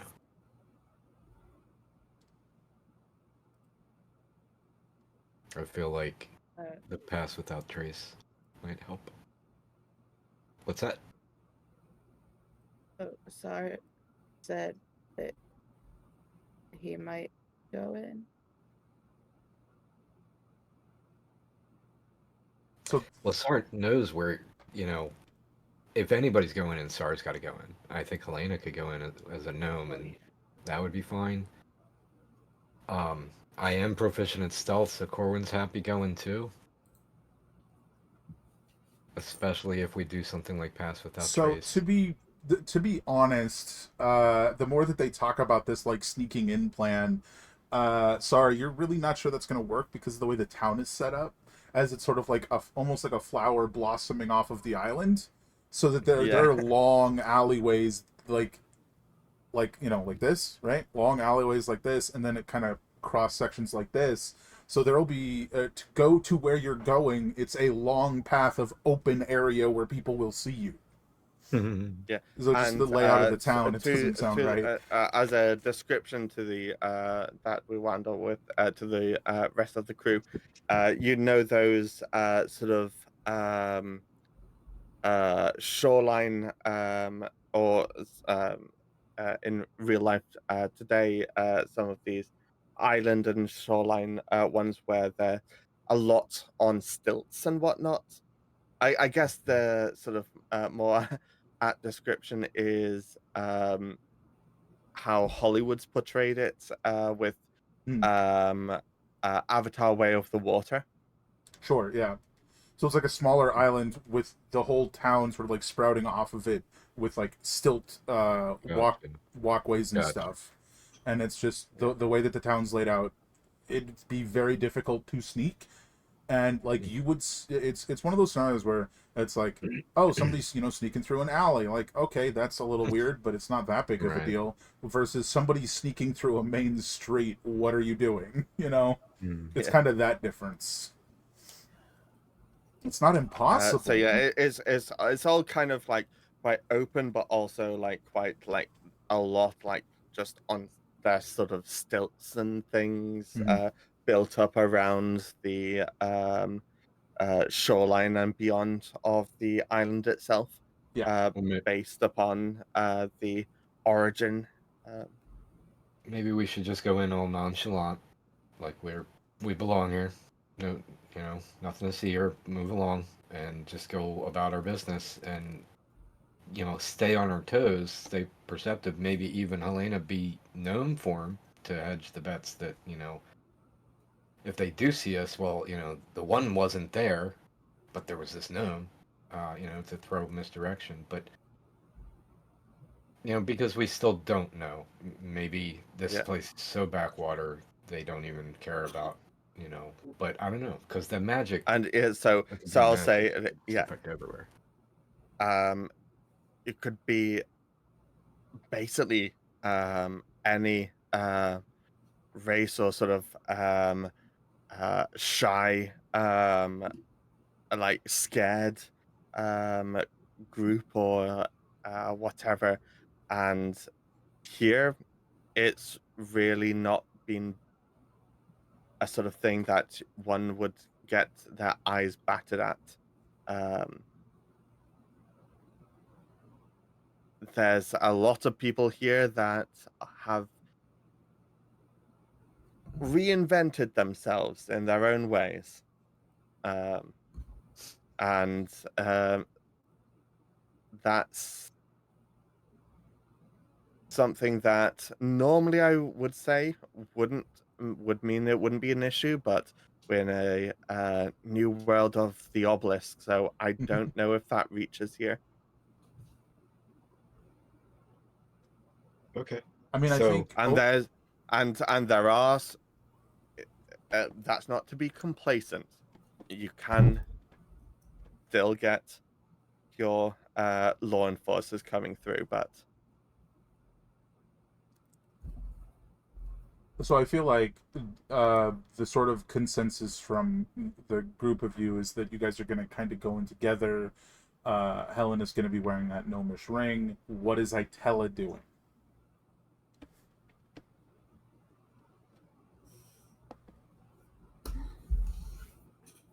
Are we carrying a bucket of fish in to sell? we could, I guess, right? did I hold Are on? there I think I vendors that'll got you buy too fish? low. What? What did you say? Sorry. Are Oh, we? I said, are we carrying a bucket of fish in? to sell. I, I'm just wondering if I I thought could be you one of said the that. fish. I'm just wondering if I could be one of the fish flopping around in there. Well, that's not a like. That could be what mean- we're here for, to just sell some fish. I'm sorry, what? We're just here to sell some fish. You know, we're Yeah. going in all nonchalant, like fish for sale. I mean, are there vendors here? Sorry, you would know. Oh, Can we sell some fish here? absolutely. Absolutely, Oh, yeah. yeah. They're not like there's named. It's not like a Right. named shop, but yeah, there's absolutely places to sell fish. Gotcha. yeah that Everybody stuff your there's pockets with fish. loads of little fish boats that come in and out of here. Just like That's us. yeah. Well, I could just be a puppy dog running along behind you, trying to grab a fish out of the bucket too. There you go. Sorry, what are you gonna be? I was thinking of being a little puppy dog running after the bucket of fish. But yeah, I'll just be a little puppy dog. That works. There you go. And Driggly's gonna stay on the boat. He's gonna try to stay low and out of sight. So I guess he'll be in the cabin. Like peering through the crack in the door, Yeah. listening out as necessary. Yeah, I mean, if you guys want to do that and then you sell the fish, Mhm. I mean, we can just hop straight into it. And you guys are just getting off the boat, sort of like neatly 1 nestled. second, sorry. Fair enough. As he's being attacked by his light. So you guys sort of pull into the harbor, and you're like neatly nestled in place. I mean, it's a bustling little town. There's like much smaller ships, kind of similar to your size. There's like little tiny fishing rafts, even smaller than you guys, that are like just sort of just going in and out. And they're bringing fish. They're just going about their daily lives. Nobody even seems to really bat an eye when you guys pull in on your little fishing ship and start loading down I picture it like a net, like a sack full of fish that's over your shoulder, like your Santa, your fish Santa. A smelly Santa. It's Fishmas. It's fish, miss everyone. So, would we say that as you guys pull in, Helena is wearing the ring, and Itella is already the little dog? Yeah, I am. Absolutely. Yeah.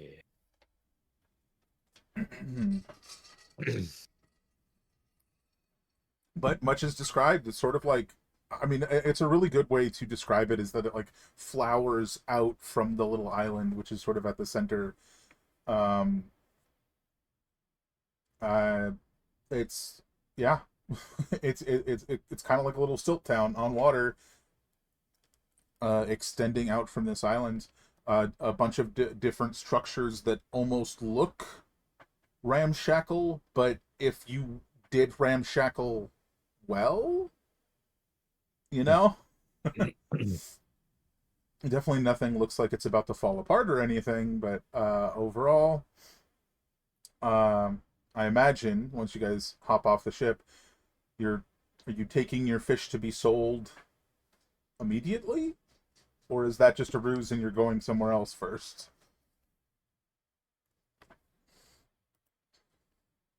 I don't know, Sar. I mean, where we're going, is the fishmonger on the way? I mean, just let's try to do this all in So- one trip. Yeah, I didn't realize I'd also muted myself. Upon sort of coming in, I'd sort of talk to the party about this, that really the way I tend to find my way towards the Underdark, it's via the inn. Okay. Tends to be a contact there that Where's the fishmonger? Where do we I sell the fish? Like in relation to the inn? honestly- is it the same place? I mean, you could literally just do this. yeah. And it would be accurate. that's what sort of like honestly, it's just That everywhere's up for sale with regards to the fish. Like you come in with your fish and you sell it. That's Okay. kind of how it goes. Yeah, and most of the time they'll give you very fair prices. I guess let's head to the inn, and on the way, look for someone with very fair prices who Oh wants to yeah, buy some absolutely, fish. absolutely. You know, as you sort of uh yeah, okay. As you sort of continue down the Sure. way, you see a kobold sort of like wave you down, who's just like seems to want to buy your fish, and they're like, it's big bag of fish, yes. It's pretty big. Or the Is you, best fish. you got a big purse?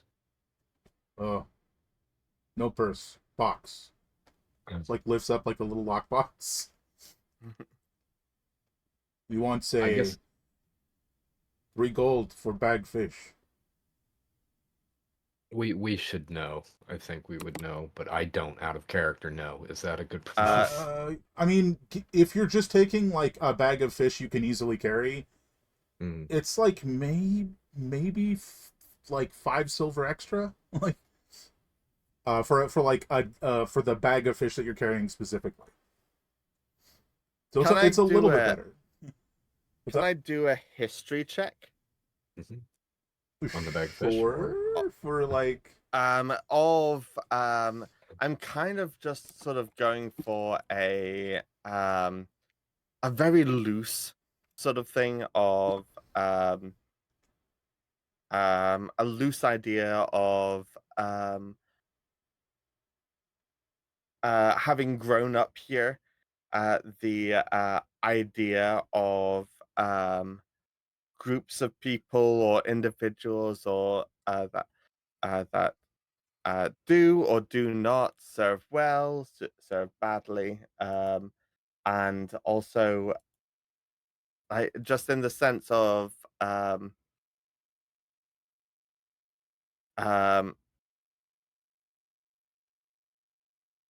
yeah, give it to how me. much barter. I actually I'll rephrase. Um, the idea Mhm. in which in that environment, the amount of bartering that's expected or not expected normally. Um, you know how in certain places that Sure. um, um, Haggling is disrespectful or whatever. yeah, I got you. like the expected amount of haggling or not. Yeah, roll it.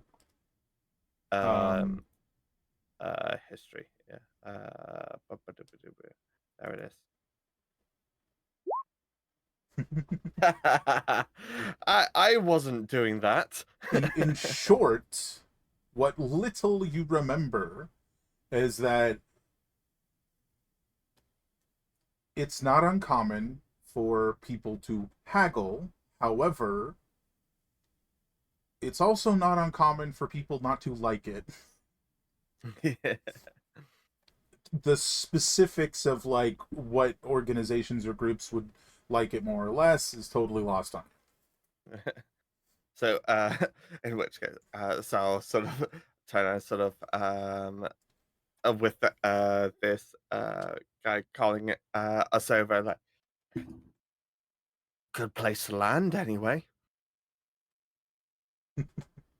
Yeah. So I think as this conversation's going on, what you guys notice is behind him appears to be like almost like a slate of rock that is above a fire, and he's like grilling a bunch of fish.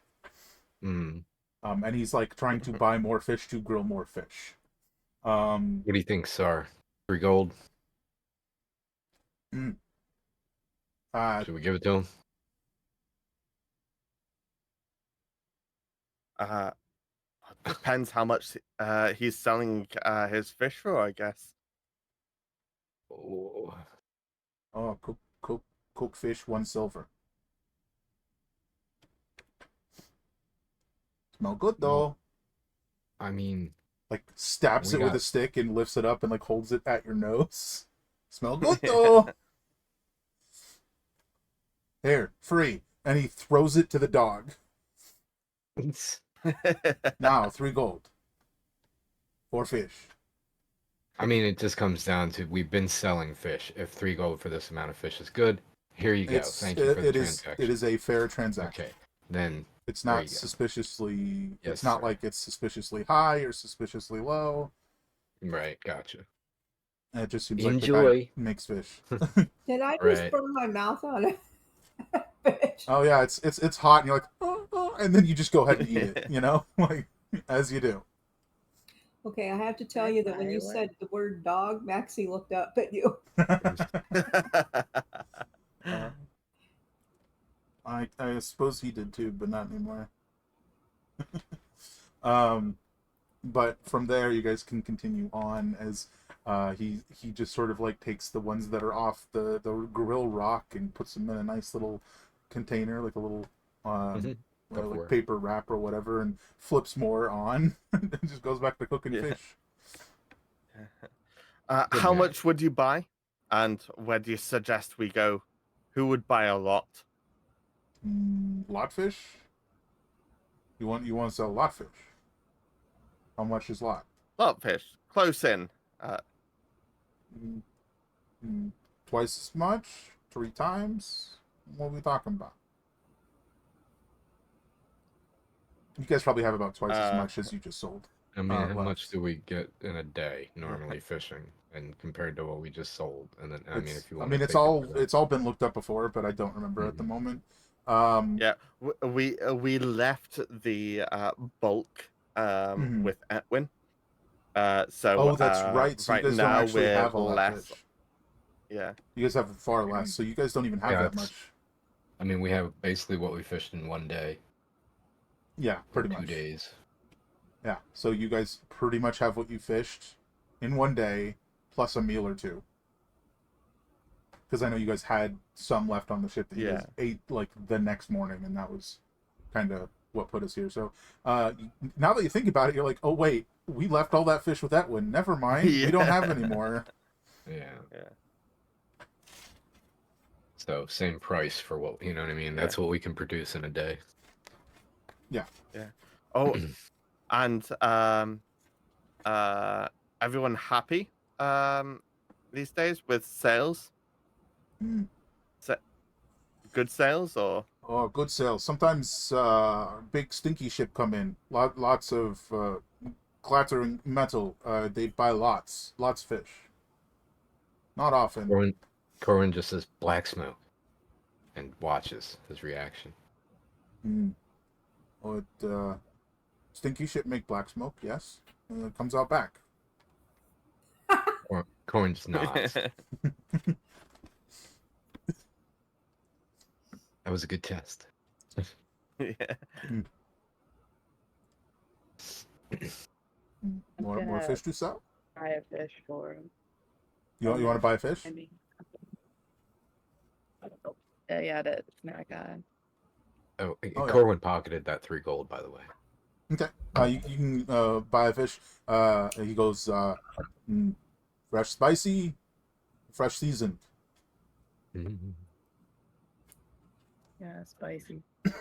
Yeah. He goes to the opposite side. He had just put those ones, rolled those ones in the paper, and comes back with like quite literally a fish on a stick. And he hands the stick and the fish to you. Kebab. There's one silver.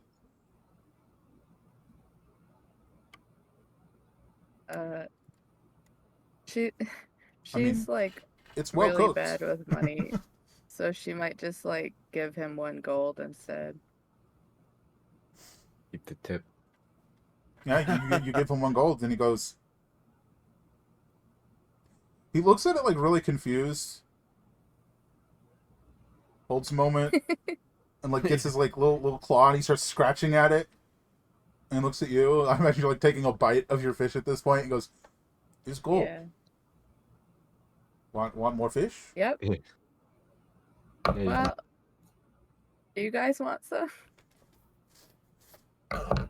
if you just bought 10 fish, I will eat a fish.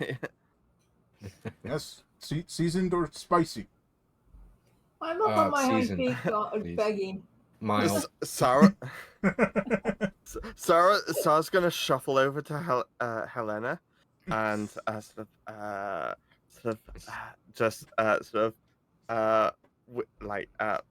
whisper like close to her like most people here will consider like 1 gold like 5 years worth of very active work Or for 10 fish. retirement.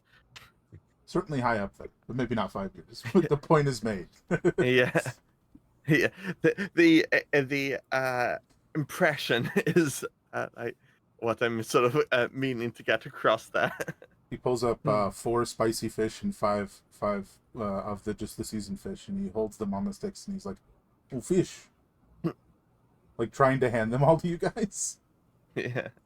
So, I'll get one for everybody, and then say, you could either keep the rest or like hand out some free ones, Oh, Well, we could each take 2. or if The if dog can eat the people want rest. to eat multiple fish. How hungry is the dog? the dog's begging for more fish. Yeah. Yes, 2. And he gives like 2 to each of you, which still maths out to 2 left in his hand. So here we are. We're just walking down the street. We each got 2 fish in each hand, Yeah. looking for an inn. I imagine you guys have walked away at this point, and he's just standing there with the 2 fish. Scratches his head. Yeah. No. So after that happening, Sar's going to sort of loiter like with him for a moment and sort of say, yeah, so all very good people, and I wonder if you've heard much about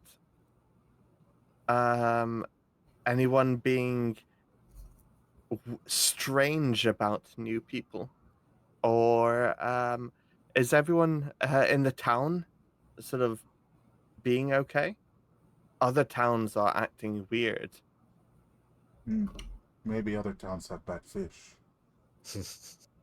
I think That sounds right. Yes. mostly well. People get give me a persuasion check.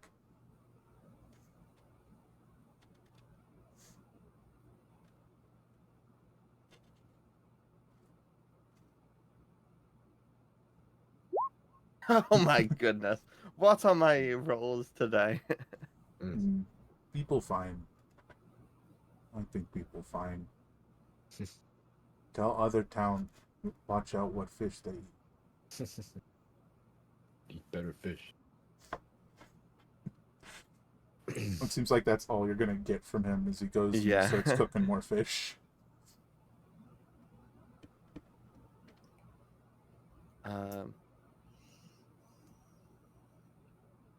I will say. We stop and turn around and look at Sarah.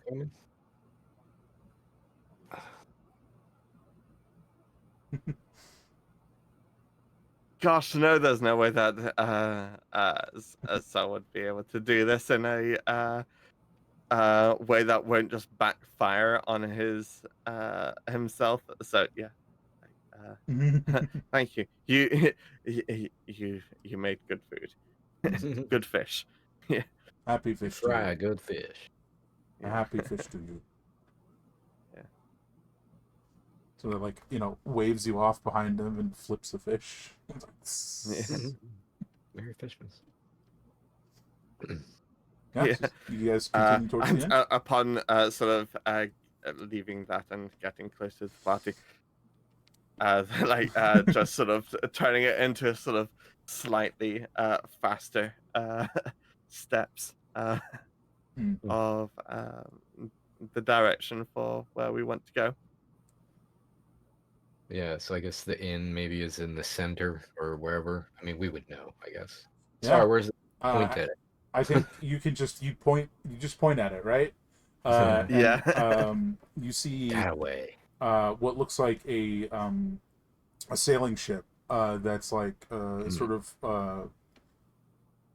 what's it called? Like washed ashore land, like pressed against a lighthouse. And it looks as Okay. if other like segments of other ships have been like built on top of it. That's the end. And atop it, That's the end. Let's go. it says "Jet some rest." Jet some rest. Yeah. I've seen their commercials. While you were pondering the orb. Yeah. We're here. Yeah. You Alright. guys head on in. I mean, it's basically like a full size ship, and then like 3 other half ships stacked on top of it, and all built together. And it's clear what it is, but it also looks like very stable and stuff. Almost like if you went to Disneyland and they built this as an attraction. It's like it looks like it's built to be this way, not just what it is, a bunch of crash ships. It looks like it's OSHA safe. Yes, Basically. for certain. OSHA compliant. And you guys head inside, and it's sort of like where most inns that you'll see are like very square. This one's like sort of an elongated rectangle with what looks like a door that seems to lead up to a stairwell that sort of goes up to other levels. And across all the way at the other side of this like shorter rectangle, you see the individual who's standing at the what it's called, like the counter. They appear to be like a younger half elf individual with like greasy black hair, sort of slicked back, with a big smile on their face, and they just sort of wave as you enter. And To all of us? Like, just sort of like routine. Like somebody comes through the door, they look up and wave. gotcha. Greeter. Potentially, more than just the greeter, but is greeting, yes. Mm-hmm. Howdy. What do you all fancy? Like a overnight stay tonight? Yeah, sound good to you all? Start talking to the party. Some drinks just for now, and an overnight stay. Some drinks for is this- just for now sound good. Is this like in a leading way, or it's sort of just like is the statement like you're heavily indicating this is what you should do, or is it a question? It's a question. But yeah, it's a question. I'm asking the party right now. Fair enough. Yeah. Do you want some drinks right now? An overnight crash. I think Whatnot. we can rest. I don't know that we should pause though, as far as resting here. You know what I mean? Out of characters. How I'm turning it in character is just more of, should we really stay? Yeah. Helena, Atella, you good? Atella's a dog. Yeah. Yeah. Yeah. Sounds good to me. And so I'll walk up to the counter. Doesn't seem to have any issue with the dog being here, by the way. Seems to have absolutely no issue. Well, it's very well behaved. So Definitely. I was just gonna say I'm gonna go behind the counter and sniff stuff. there you go. Well, I think as you're doing that, like he'll sort of like he'll watch you, but he's not like shooing you yet because you're not doing anything yet, right? You're just sniffing. Just sniffing. Mhm. I'm actually looking to make sure he doesn't have a weapon behind the bar. Yeah. There is a weapon behind the bar. You see what looks like it's like a modified crossbow. Just sort of tucked under the counter. Yeah. So you walk up to the counter. Sorry. And hold on, sorry. Was that also Italian dog form? Sort of checking out the counter as well. Yes. Yeah. That is. In which case, I'll. Oh gosh, I really don't want to say this, but no, I'm gonna have to. No, settle down, boy. I. He smells a mouse. Let him Yeah. be. I, Well, I'm quite certain that, well, if we had any mice, we'd hire someone to get rid of them. Well, if you do, you won't soon, because he's on the trail. Don't worry about it. Yes. Just ignore him. For You say the that. time being, I'm sorry about that, but I would really I'd like the corner room, the one with the review. So at this point, the half elf behind the counter sort of like stiffens and looks directly at Sar. What floor?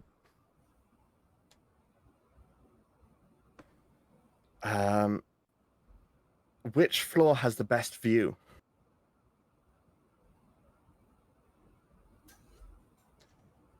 Well, the top floor tends to have the best view.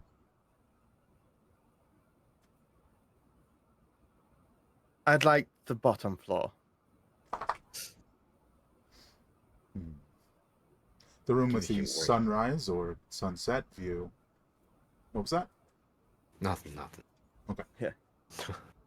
Sunset. Sunset, indeed. Here is your room key.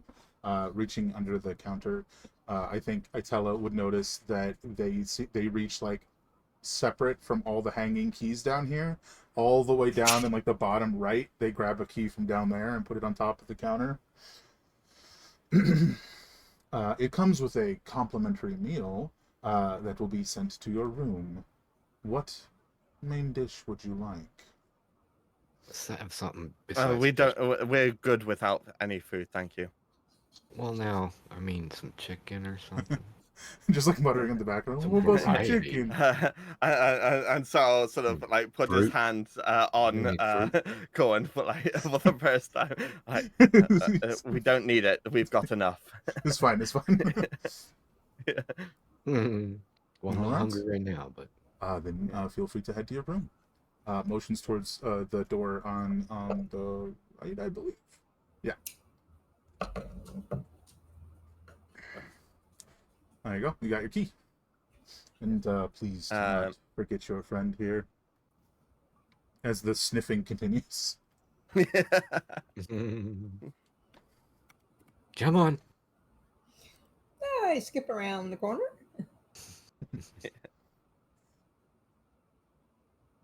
And yeah, so and is Helena around?